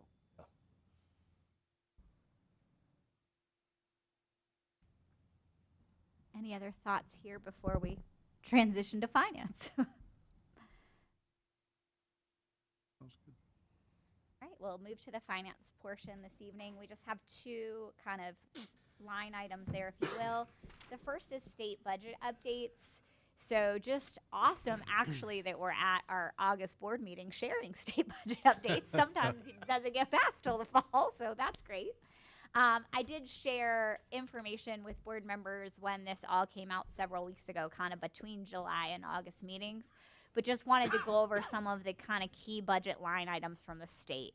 So the fair funding formula is kind of that main bulk of money that we get from the state. So this year we got an increase of $192,695. We do usually see an increase. So this increase was actually a little less than we forecasted. So our line item, even our conservative line item, was $8,875,000, and what we're going to receive is $8,855,894. But that is only a difference of $19,106. You'll see we're going to be getting additional funding in other areas that's greater than the $19,106, but that is where things came in for fair funding. There's another category in state budgets. So I did share a document with you all where you could actually see the funding for every single school district in the state, if that was sort of helpful for comparison's sake. And there's a new funding line item called the Hold Harmless Relief Funding. There's been Hold Harmless that's about you'll at least get the same amount you did before, but now due to some court cases, they're calling it the new Hold Harmless Relief Funding. And this is where Danville is getting $0. Probably ought to get used to it too, because that court case is going to take a while to resolve. It is. And there's going to be several years where they're going to probably have to reallocate money or put some of their $15 billion rainy day fund, which I don't know why they need to hold that much money, but they do. It's just not a good trend for Danville, and I don't know that there's anything that we can do about that. It's a path that they need to follow. It really, they define the purpose and sort of how they're defining this money as to address inequities in district property values and student populations. So trying to better support essentially districts that would have a poorer population, so like lower property values and high need student populations. But one other item that, you know, maybe we could think about a little bit is they are also trying to provide tax relief to districts that have had the highest property taxes. So one of the factors they did look at is how much your district has been raising taxes and have you been going to the index. It's a kind of a combination of both of those things, but I would agree that we're going to probably sit at $0 for a while. Yeah, and I think, if you don't mind, I think that's a board issue too, or we need to talk about Yes. that a little bit, because there's a misnomer I've heard out there about how you need to start raising taxes so you get some of that money. There's only $32 million in that pot. You take that over all the districts, it doesn't add up to much. It's like, I think it would have been $64,000 if we had taxed ourselves into oblivion the last how many years, which we have not done. That's not a strategy. That's not a save money. Start taxing Because- a lot so you can get into that money, because there's not much money there. Especially because of that first bullet, if you will, is the more powerful force where Danville's just not going to fall into. No, and you mentioned the property taxes, but it's, or property values in Danville. It's not just the property values. I think it's also the earned income tax here, which is very, I don't know if lucrative is the right word, but for the school district, it is lucrative. We're bringing in $9 million a year. Jason, I know you tracked that a little bit. It's close to 9, right? Yeah, well, we don't have the last quarter yet from the last Yeah. fiscal year, but we will be getting it, I think, in September. Yeah. So we'll definitely provide an update. But yeah, it was over 8. It was around 8.7, projecting towards 8.8. There's similar districts of our size that are bringing in half of that or a third of that. So Right. that, we're getting kind of the double whammy there, which means we're going to be funding our own schools moving forward in terms of any increase in the state. You know, we'll get what we've gotten, but I don't see a whole lot more, which I think it's Right. showing here. Probably for at least 5 years or so. till Well, they get I think we'll have compliance. to see how that court case settles, which will be a while. So they're going to continue to allocate it the same way they do now, I think, until that's settled, which Yeah. probably means we sit at 0 or close to 0, That's how it looks, yeah. is if we were going to forecast that. Budgeting next year would be a projection of flat on state subsidy. Yes, I think that's a pretty good that's right. path to follow, yeah. For special ed, we are seeing an increase of 61,950. We forecasted that flat. So that $61,000 we didn't anticipate getting, so we'll be thankful for that. If you look at the next slide, we were flat funded for a Ready to Learn block grant, which is like funding you can use at the kindergarten level. We budgeted flat, so that's, I don't know if a wash is the right thing to say, but we got what we expected there in terms of our budget. There is a new line item now, cyber charter reimbursement. And so essentially the state is trying to help offset the costs that districts have incurred because of high prices of cyber charter over the last few years. So essentially the state had a pot of $100 million, and they looked at the burden that cyber charter costs were for your district and gave you your allotment. Our allotment was $48,911. Now, in fairness, not that we wouldn't like to see more there because those are frustrating costs, the development of the Ironman Cyber Charter program, the cyber program, not charter, excuse me, but cyber program has helped keep our cyber students in-house at a greater rate than other districts are seeing. So our numbers are lower than other districts, but we have had less costs than other districts. And certainly just kudos to Mr. Varholic and kudos to Mr. Sample at the high school who have done an excellent job running that program. Also have had some success in our middle school program, so very thankful that we're providing an alternative for students that want that type of education. They are also estimating that we'll see an additional savings of $7,621. So that's not money that's coming to us right now in the state budget. They're just projecting that as savings. So don't spend that all in one place. Yes. But because they are changing cyber charter billing in 2025. One shipment of paper. One shipment of paper, did you say? Just for clarity's sake here, we budgeted $480,000 for cyber costs. It can be, if you have a special ed student who goes to cyber, that can be like $35,000 to $40,000 a pop. So like that's where that number comes from. And when you're making a budget, that is one of those places that you look at past year's data, but you want to have some cushion because you just don't know like if a family would make that choice or something like that. So just to put that in context for everyone.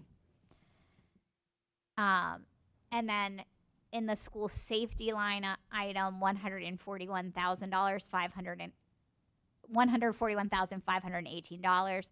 That money it'll be clarified exactly how you have to spend that. So they dictate that. That's not just money in the pot, if you will.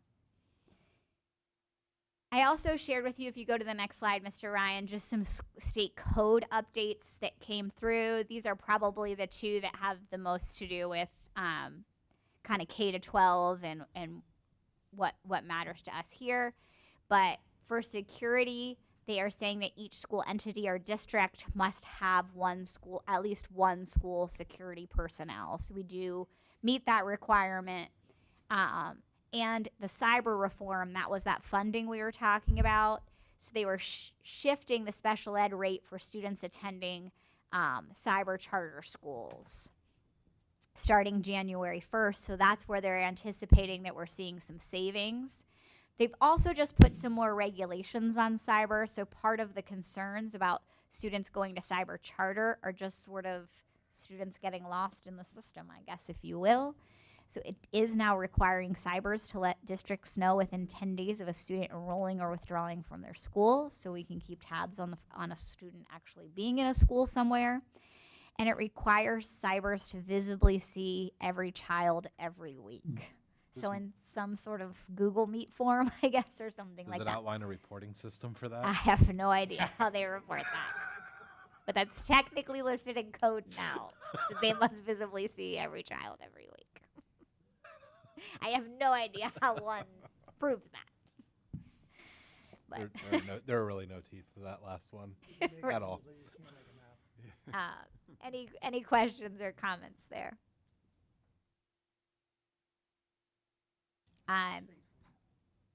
Connected to cyber, if you go to the next slide, so our next topic is just online learning vendor and associated costs. So the fact that we do have online learning as an option here in Danville, there are some costs specifically associated with having a vendor for that software. This is something that Mr. Moser has worked on negotiating, so I'll turn it over to him to talk through. Yeah, so essentially we really examined our cyber costs in K through 12, specifically 6 through 12, because there are very, very few students who were taking any courses in cyber K through 5. But what we had was sort of two different providers, if you will. One that was servicing 9 through 12 and one that was servicing 6 through 8. That was in place last year. Honestly, we did not get to diving into that. Apologies. But we did take a very close look at that throughout this summer to see how exactly can we streamline this? How can we provide a consistent level of education? Where have we been successful, and what is the cost point, quite frankly? So what we did was formerly we were paying a membership for eTool through the CSIU, and then that gave us, then on top of that membership, we were making purchases for individual licenses. So at the high school, however, we were using Ed for Tech Alliance, which provides courses developed by Pearson Publishing, some very reputable company. So we said, okay, well, is this something that could be expanded across the district? And so Mr. Varholic and I had a meeting with one of their consultants. We talked through this. We got to look at some of the courses, and we realized that this Ed for Tech Alliance is actually a better price point than what we were kind of looking at, and in addition to that, provided a level of adaptation, modification that is locally controlled by the teacher of record, meaning our teachers. So I know if this student needs some assignments cut down, they can go in there and do that. They can. So we weren't really losing anything, and in fact, we were streamlining a lot and having a somewhat consistent platform for any students in 6 through 12. So now your students who are in 8th grade in the in-house cyber program, as they come to 9th grade, they will now begin to see the same type of platform in front of them rather than having to transition to something new.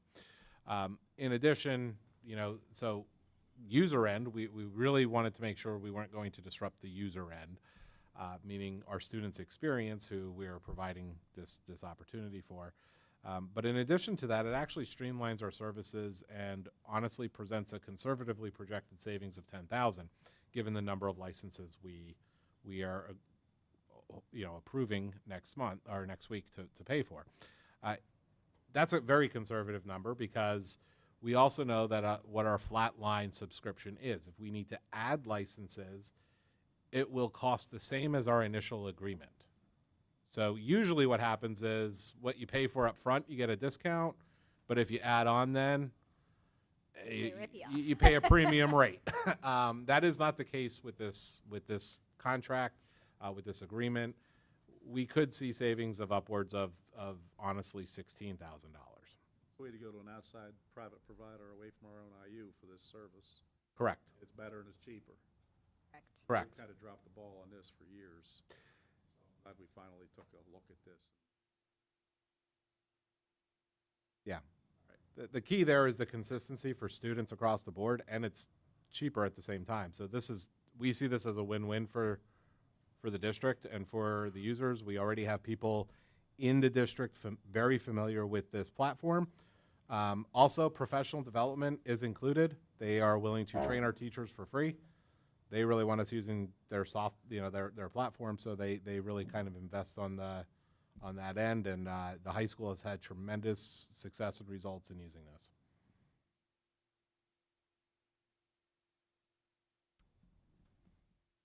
Right, that will take us next to.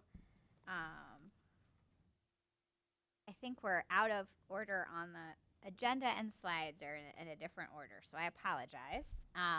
But if you don't mind looking at 7 long-range planning, we'll stick with our slides here, and then we'll go back. So I'm sorry for that. For long-range planning, our first item is Alloy 5, and wanted to just provide you with an update for where we are in that process with them. So we held our first meeting with Alloy 5 on July 18th. and we actually had our next follow-up meeting with them today. So some of the things that have already happened, we do have a shared Google Drive with them for ease of sharing documents, meeting minutes, slides. It's made us providing them information like enrollment studies, maps of buildings, those kind of things very easy, and for us to hold on to all of their information. We have shared, like kudos to Mr. George, has been on top of sharing anything they've asked for. We've shared with them our enrollment numbers for the last 10 years so that that can be a part of their enrollment study process. Today they met with principals as part of their data collection to talk about how buildings are functioning for academic purposes. They will be conducting school and property visits on August 12th and 13th, so Monday and Tuesday, where they'll literally be in every classroom, on the roof, in the parking lot, looking at exterior, interior of buildings, and doing a thorough exam of all of our buildings, and will be providing us with building report cards based on those visits. We have established regular meetings with them on the first and third Wednesdays of every month. They are set to provide the board with a midpoint presentation on October 2nd, which is our committee of the whole meeting. So they have that date locked in to do a presentation, and they will be ready to do a final presentation to the board. And they said at the board's discretion as to whether they'd want that to be December or January, knowing December is a reorg meeting, and if we'd be ready for that then or wanted to do that in January. So that's kind of a schedule of things. And if you go to the next slide, you'll just see kind of the 3 phases they continue to talk through and the timelines connected to those. So they would say that they're in a data collection phase right now. So looking at floor plans and enrollment data, when buildings were built, those kinds of things, coming and talking to principals, gathering that data, moving into that building evaluations phase, and then ultimately would be in the concept design. So their hope in terms of information to everyone here would be able to be share an enrollment report, share report cards for the status of all of the current buildings, and then have kind of options for concept designs for moving forward. Mr. Umbriak and Mr. Riker Jr. were able to join us today, and I think Daryl was with us last month too, so I don't know if you guys have more to add on Alloy 5 or any questions there. Dr. Green and Dr. Is Mr. Reichert going to take the leadership of the long-range planning? Yes, Can you confirm that? Yes. Because I'm not able to make a lot of meetings today, and I think this is going to be a very long process, and knowledge of transportation routes and people in the borough and things along those lines. I mean, I'm here and I'll do whatever I can to help going forward. I've been a part of a lot of projects like this, but I think it'd be appropriate for somebody that can make those meetings. I agree. We value your expertise, but Carol is sort of uniquely suited to sit in that position. All right, thank you. And I certainly appreciate your attendance. Our next item within long-range planning is a Wawa update. Drill's also been a part of some of those conversations too, so you may want to weigh in here as well. But what you're going to see right here is a map of sort of how things currently sit. So you see State Hospital Drive coming down. That's like in front of the primary school, going into Route 11. And right now, there's 3 directions of traffic coming to that traffic light.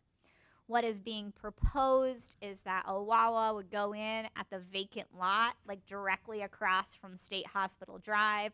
There's also discussion about fast food being paired with Wawa in that area.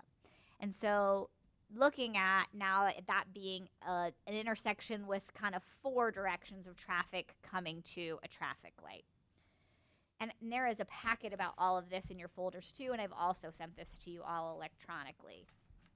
So if you go to the next slide, you'll also just see some kind of background from the borough.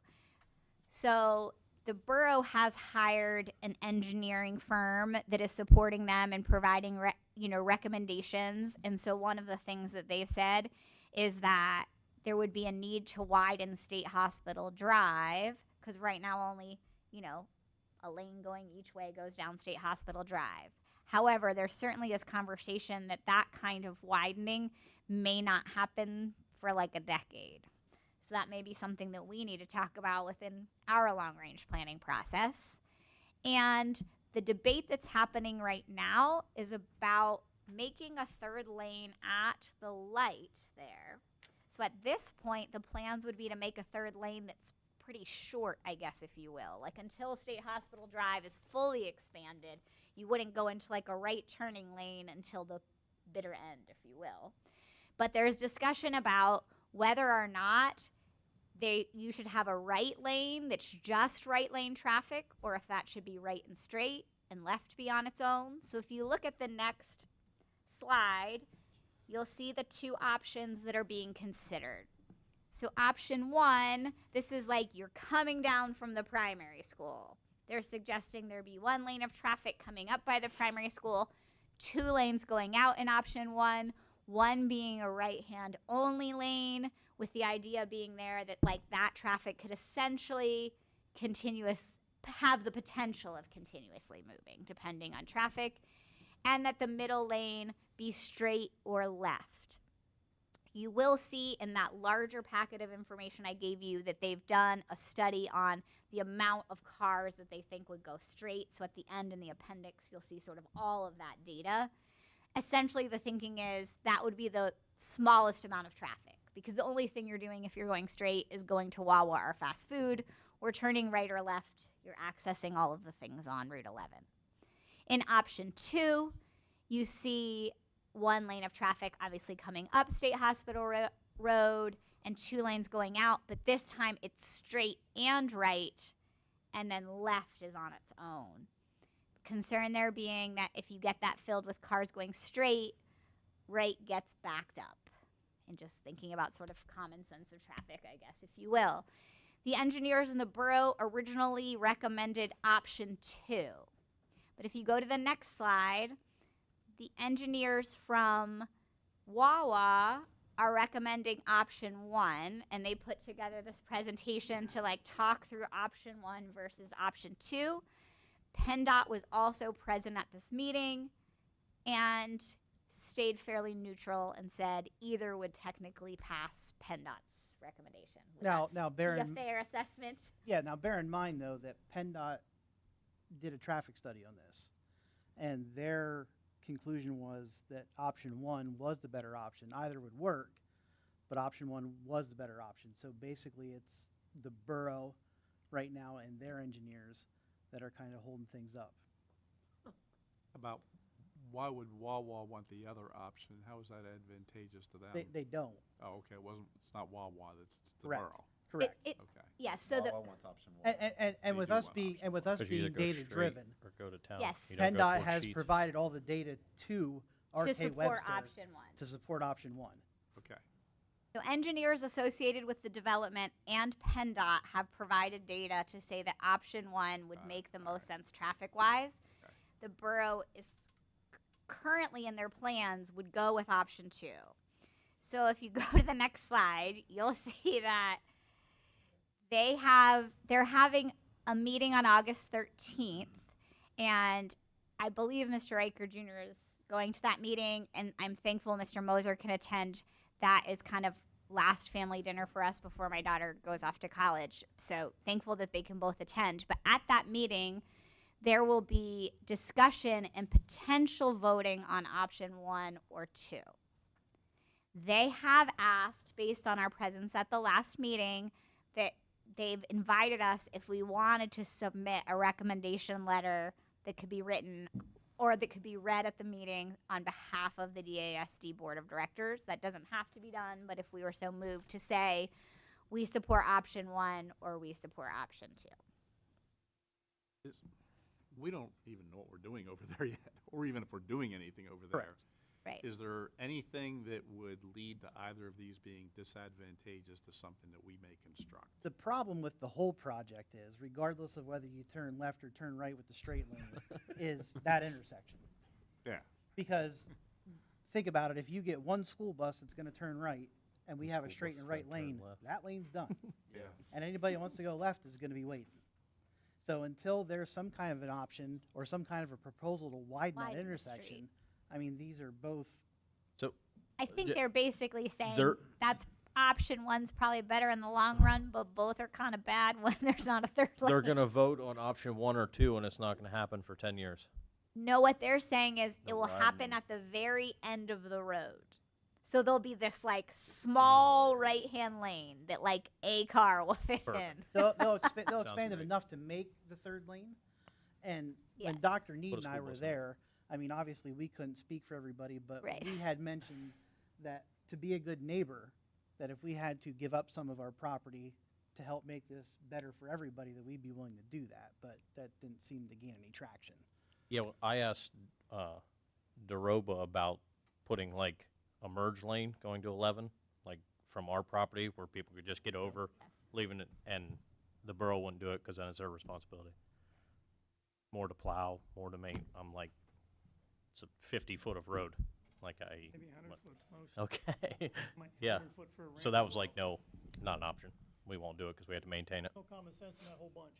No. Just when we start the circus music, This is when we start the circus music. I thought it might come a little later, knowing it's coming.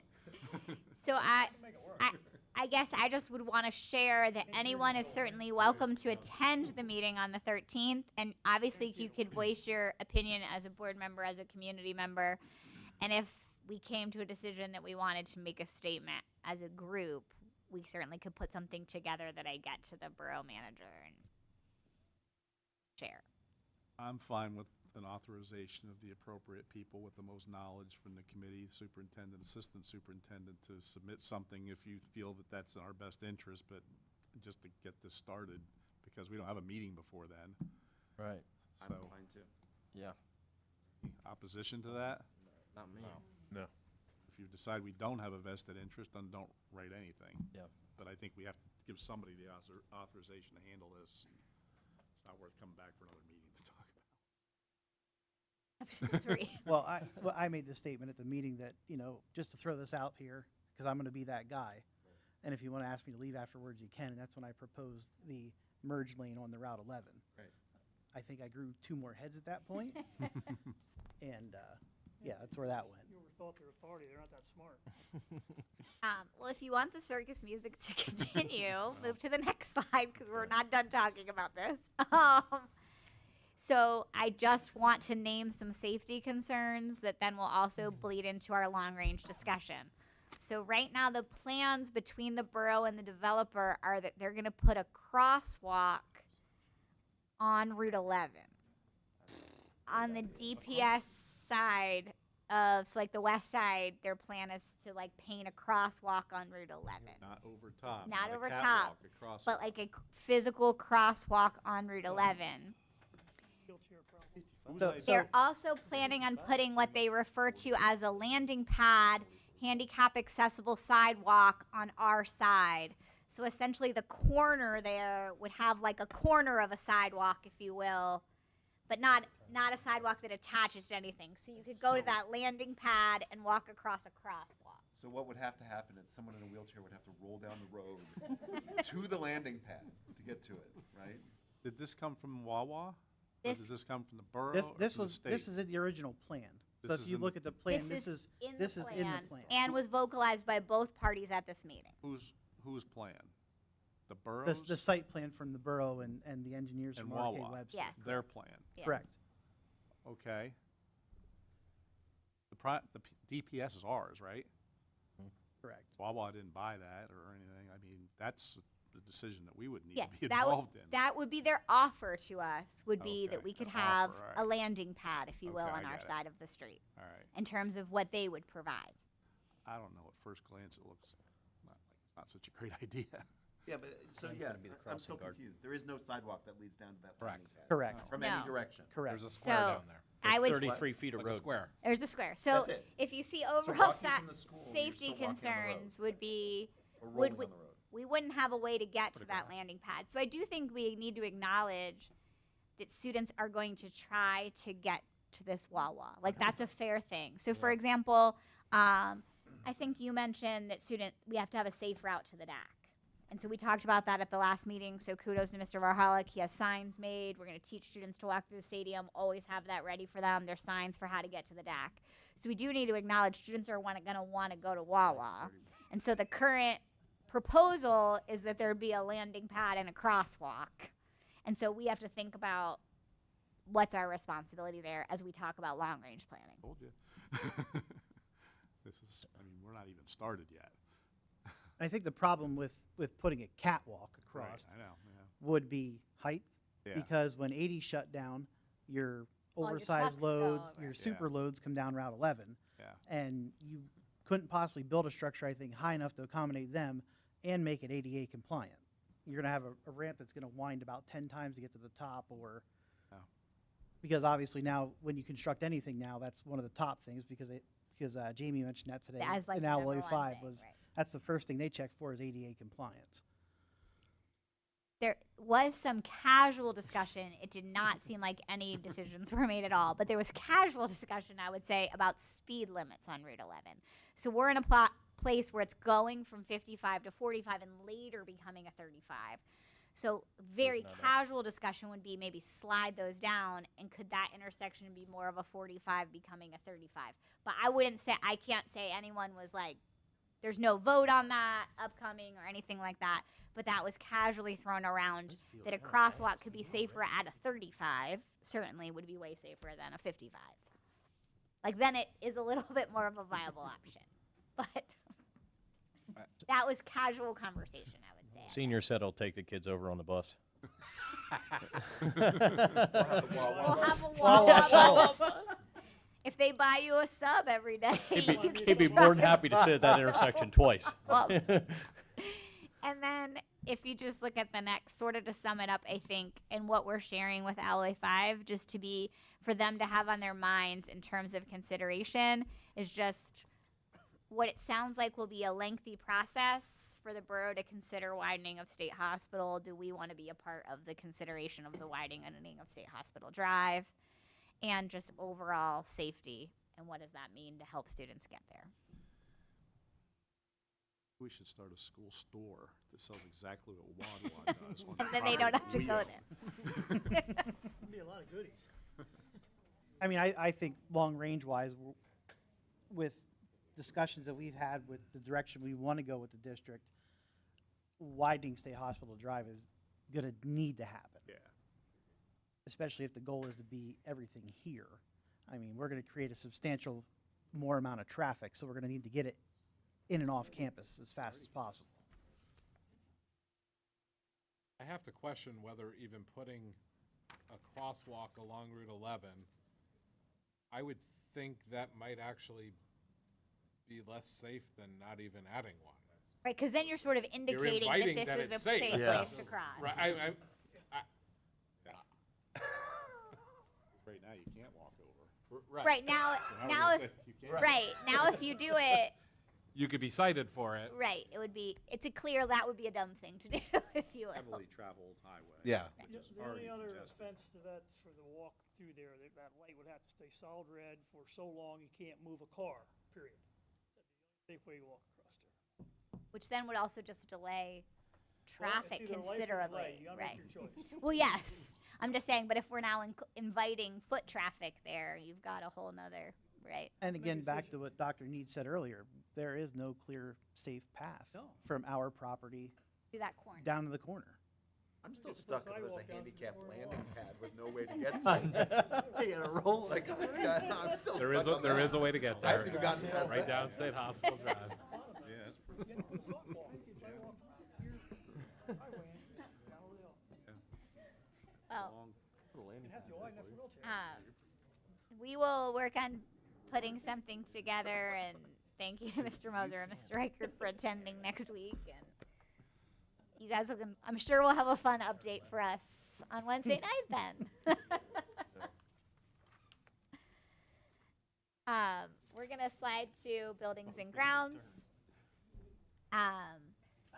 Our first item in buildings and grounds, I'll turn this over to Mr. Moser and Mr. George. Our storm damage update saga continues. Yeah, obviously, with some recent heavy rains, there have been setbacks on the completion of this project because we were in a holding pattern. Mr. George, jump in if I'm incorrect about this, but a holding pattern waiting for the correct soil, Soil, yes. We were in a holding pattern waiting for the correct soil. Well, we had to get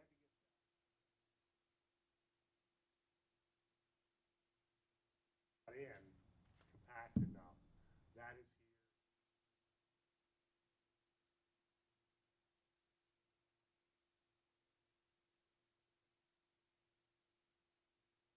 Water from slamming into it. 3 times they had started building down. So we had a lot of progress. I've kept the engine.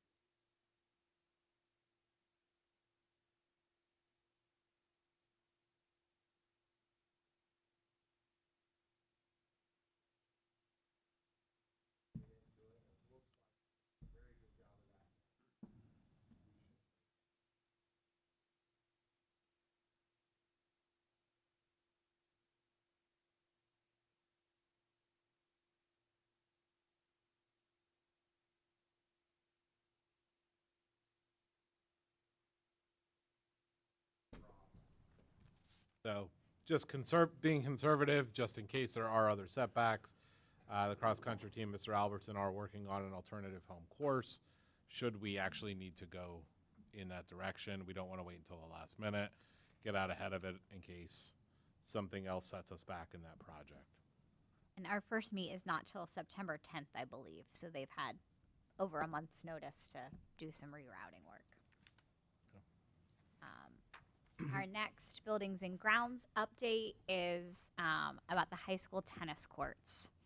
So the concern is that the best way to describe it would really be some spider webbing on areas that are outside of the match play area, but certainly we don't want those to grow.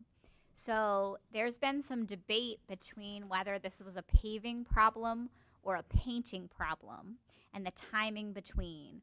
So kudos to Mr. George. We have a lot of communication with both of those groups. We have turned this over to our solicitor who's had conversations with those groups. But unfortunately, we do not have any additional paperwork connected to this project. So I think we're in a position right now to make one of those groups pay for this repair would delay us further in getting it repaired. So we're in a place where what we would recommend is that we put the project out to bid so it could be fixed in a timely manner and also continue to pursue legal recourse. But I do think the condition of the courts could get worse if we wait to prove something that we may not be able to prove, unfortunately. What do you need to put it out to bid? You can put it out to bid, right? Yes, we just need some discussion to say, should we do that, and we'll bring it to you. Yes, and then we bring it to you. No, Out to bid, you only needed approval from. correct. So we just wanted to update you with where we're at, and we think that that's the right next step, just based on the progress of us communicating with these groups and not having the appropriate documentation. It sounds like we're going to be getting bids proving to something to get this fixed and then suing Correct. Yes. And working it that way. the money back. It's going to almost have to be done that way, it sounds like. I think for the courts to be fixed for students, that's the direction to go. If we don't have records on these things, I know we can't turn back the clock to whomever didn't keep the records, but moving forward, do we have a process in place and Yes, and be able to store them electronically and have them? Mr. Ryan is actually one of his goals. We'll be looking at goals is to move all of our records to be electronic. But kudos to Mr. George and any project that's happened under his watch. Yeah. He has daily logs of that project, pictures, communication notes, everything connected to those projects. That's great, thank you. That does take us then to middle school tennis courts, and I believe, again, Mr. Reichert and Mr. Moser have had some conversations with the borough to establish where we're at in terms of ownership of middle school tennis courts. So it is established, we own the courts. The lease agreement kind of says it perpetuates unless it's nixed by one party or the other just prior, 60 days prior to the renewal. So we'd be under that, but Mr. Reichert had some conversation with the borough. They'd have no problem kind of just signing off saying that's done. But I mean, in effect, it is our responsibility at the end of the day. And what we would like to do is kind of look at a couple of scopes for this project. because unlike the tennis court at the high school, where that needs to be like very, very concrete in terms of what specifications it will have to be to, there may be some options to not necessarily do as big of a project at the middle school courts. We want them to be functional, usable for students and for the community, but it doesn't have to be up to necessarily the same standards as the high school court. So what we'd like to do is we're going to begin exploring what some of those options may look like and what some of those costs associated may look like. So I guess for the next meeting, we have to do the agreement with the borough for the 6-month out thing. So basically, we have to sign off on it. They have to sign off on it, and then you have to wait 6 months for both parties to agree to the terms. Basically, it's like a cool down period, if you will. So I guess we could ask at the next meeting for approval to go ahead and get with the borough to start that process. We can start the process to Yeah. get the scope of what we're looking for and how we're going to put this out. Guessing it's a bid. Yep. For sure. It's not low enough to be a quote. It's going to be more than that. Right. I would imagine Yeah. so. Yes. And look at the options and the financing of that. Because like you said, they're not new. The ones at the high school, they're almost new courts, 2019, something like that.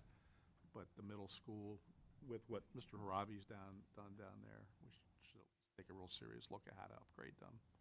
Absolutely. Yeah. And pickleball should, I guess, be part of those discussions too. It's so Absolutely. popular. I don't know what that means really, but Some additional Pickle- lines and Yeah. movable I nets figured is my that. best understanding All of right, yeah. pickleball needs. okay.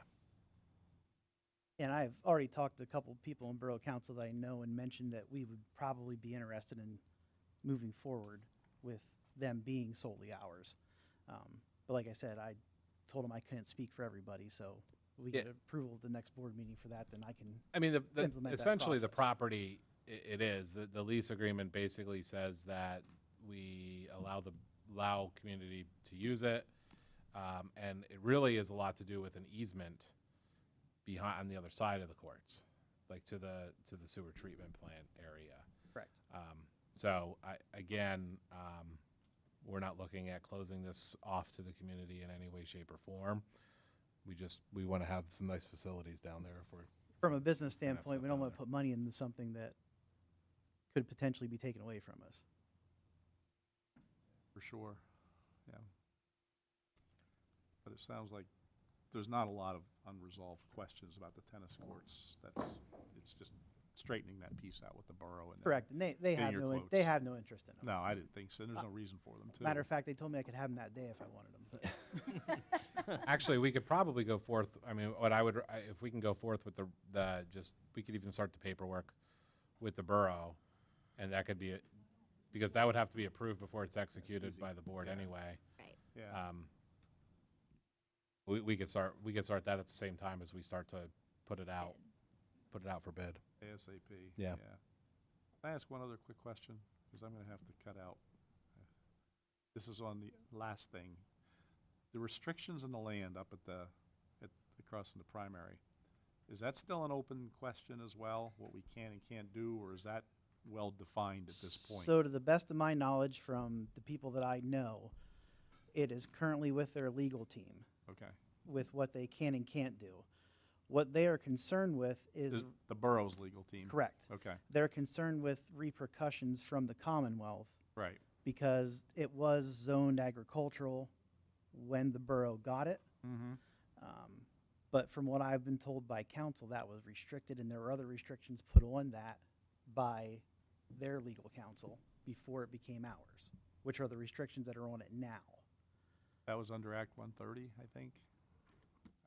I'm not sure. Senator Gordner's office It was. facilitated the Yes. lifting of some restrictions Correct. at the state level. Correct. I don't believe all restrictions were lifted, and if they were, I think there was an understanding that the district was only going to go to a certain level with the type of things we So were going to basically, do. my understanding of the whole thing was that the restrictions that were put on by the borough were put on so that we didn't take the property and use it to make money with it. That it was Yeah. basically holding us to certain things that we could and couldn't do with it. Right. At that point, there was also some concern that there would be a building put there, and Correct. that was not popular with Senator Gordner's office, or I don't think the borough. We're It going wasn't, back and that 6 was a years couple then. councils ago. Yeah, that was 6 years ago. I think it was 2018, 2019. So I'm just curious as we move forward, we're going to run into those roadblocks as well. I don't know what we're going to do. I don't think any of us do. But it would be nice to know if there's things we can't do now, so we don't have them included in the feasibility study by Alloy 5, and then be told later that those are not options anymore because we found out. As of right now, we're working under the assumption, because what is on paper is that we cannot do a permanent physical building on there that is not associated with athletic fields. Okay. So if it changes, it's changing in the other direction. I know that was the original intent. Yeah, that's what is on That's where it paper. is now. The original intent was practice fields because we were struggling with how busy the main stadium was, and we were pushing some things out to I think the Hess complex and all, and we wanted to have it all here. That was why it started. So as of now, you can have a permanent structure as long as it has to do with athletics. That's a little bit of the gray area, but we have some documentation that indicates they would be open to dugouts, even Yeah. potentially like a bathroom. and Press that box, kind of thing. fences, Yeah. things like that. Yeah. Things like that, lights, fences, those Yeah. kind of structures. Our last item in buildings and grounds is an update about our high school gym floor. I'll turn it over to Mr. Moser for that as well, too. So if we go to the next slide, Mr. Ryan, the high school gym floor was refinished. This includes the addition of official volleyball lines that are aligned with PIAA regulations and specifications. The final portion of this project will be completed this Saturday morning. They will be drilling holes for practice courts for volleyball. Between 9 and 12. I know Mr. Albertson's going to be meeting them there. Just another shout out here to Tim George. Did a great job of holding the company accountable for some things that were not initially done well. We got to a spot where we feel like it does look pretty cool. There are some things that next year, the contract calls for them to come and just do a simple refinish next year. They will touch up some spots that are still not up to the standards that we expected. When they come back to do that, we felt like we got it to a spot where it was certainly looks good enough that really the people who are going to know what's there are the people who closely inspected it. That we didn't want any other delays getting our kids into the gym to be able to use it for all the different things, and getting close on the calendar here. So we moved forward. But one thing that you will see essentially change from the original bill that was approved for this, the original quote that was approved for this. One thing being taken out is the drilling of those holes, because unfortunately, the company who refinished the floor had problems with their subcontractor who actually came and drilled the holes. And so we were able to work out an arrangement where, okay, we're moving beyond that part of the contract and we will have these done ourselves. The good news is it was less than half the original cost for those holes. So in the end, still a win for us with a little bit of a delay, but everybody will be in there. It will be done this weekend, and it does look pretty cool. If you have the opportunity to go down there and check it out, please take a look. Do so, yeah. Check out the banners, our district championships and things like that from last year. Those numbers are now acknowledged on our banners, so when students come back, they can see their success from last year as well. Speaking of that, moving into athletics and extracurriculars, our first item there is a Hall of Fame update, so I'll turn it over to Mr. Moser for that. Yep. So we will be bringing forth one more new name for approval as a committee member to the Hall of Fame next week. If that person is approved for a spot on the Hall of Fame committee, we will be down to simply one more to fill. So we're still putting out. However, in the meantime, we feel as if now we will be able to have a quorum at a meeting. So the first meeting has been scheduled for August 18th. And, there will be an agenda, obviously, that's sort of, let's start this up. and let's work through this and reviewing the bylaws, because they do have the opportunity that if they need to, they can change things, amend things. One of the things that they'll need to probably work through is the actual timeline, at least for the first year, because of the delays that we faced. It's not quite in line right now, so perhaps a truncated version, which quite frankly in your first year may be easier to do, because you have a whole lot of great athletes from a long time ago that are pretty much no-brainers to some degree. So I think you can come to consensus pretty quickly on that. I will be attending that meeting, not as any type of voting member of the committee, simply as a de facto member to help make sure that they have exactly what they need to move forward. If we move on, Mr. Ryan, one other topic is competitive cheerleading. Last year, the cheerleading team took part in competitive cheer competition sanctioned by PIAA in the winter of 23-24, but they did so as a club team at the request of the advisor.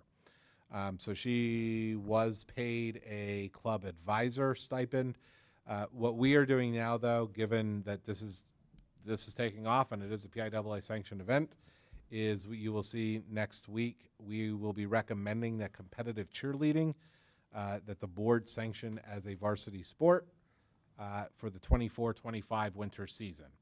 The big difference in this is truly a little bit of monetary money that bumps up what stipend the advisor was making to a varsity sport. So there is a little bit, but it's insignificant. And honestly, given the time and energy that was put into this last year, and obviously the results that our girls got, or our team got, certainly something that we highly recommend.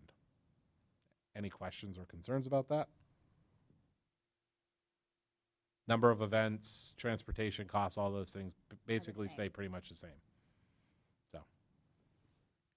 And then our last section for this evening is just a brief personnel update on items that you'll see next week. So if you go to the next slide, Ms. Ryan, so you'll see that next week we will be approving a new business manager. We're excited about that. For each of these positions, I have shared resumes and cover letters along the way, when interviews were happening, who the interview team was, all of those things. You will also see up for approval a principal of intervention and special education and a special education teacher. The special education teacher interviews are taking place tomorrow. If you go to the next slide, Mr. Ryan, additionally, we'll be talking about approval of a school nurse, 2 paraprofessionals, 2 custodians, mentor teachers for our new teachers.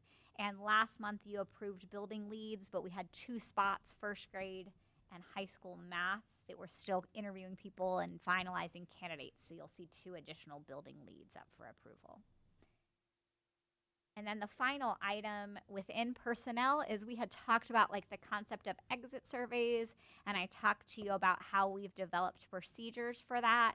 And so in your folders, you will see that the kind of thorough procedures that we've put together for how we onboard new staff members, how we transfer staff members within buildings, and how we exit staff members. And so in those procedures, you'll see outlined who's responsible for what things, and you'll actually see the SC view forms are screenshotted in those procedures so that you can see that we have a system for basically how communication moves through the district. So we know, did we get their keys and their laptop and do all the things that we need to do? And so those have been put into place that did not previously exist in the district. And included in that is an exit survey that our folks that are exiting will take. That exit survey, you see a printed version of that so that you see the questions in your folder, but that will be done online. The reason that it will become a link, easier for people to complete, and also then we can analyze that data, what are people who were only here a year saying, what are people from the high school saying, and so on.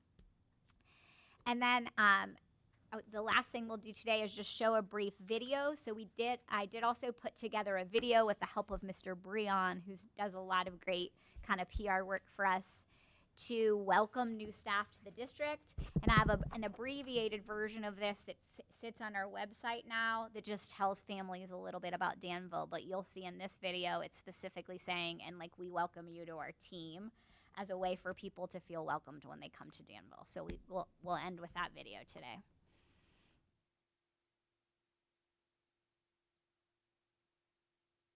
Or we won't end with that video today. Oh, I'm sorry. I thought I did say that there was a video in the slides, but I'll just send that out to you all to be able to take a look at. But did just want to share that part of the onboarding process to make people feel like they're truly part of like the DASD family is also to see that. And if you go on our website, you'll just see a video that sort of just welcomes families. That does conclude all that we have this evening. I do know we're moving into executive session, so if you want to take us, I guess, to board concerns and public comment. 9-1, concerns for next meeting? No? 10-1, public comment. Once again, only the press. And then we are adjourning to executive session to discuss personnel issues. Meeting adjourned? You're slamming that thing tonight. That was an aggressive swing.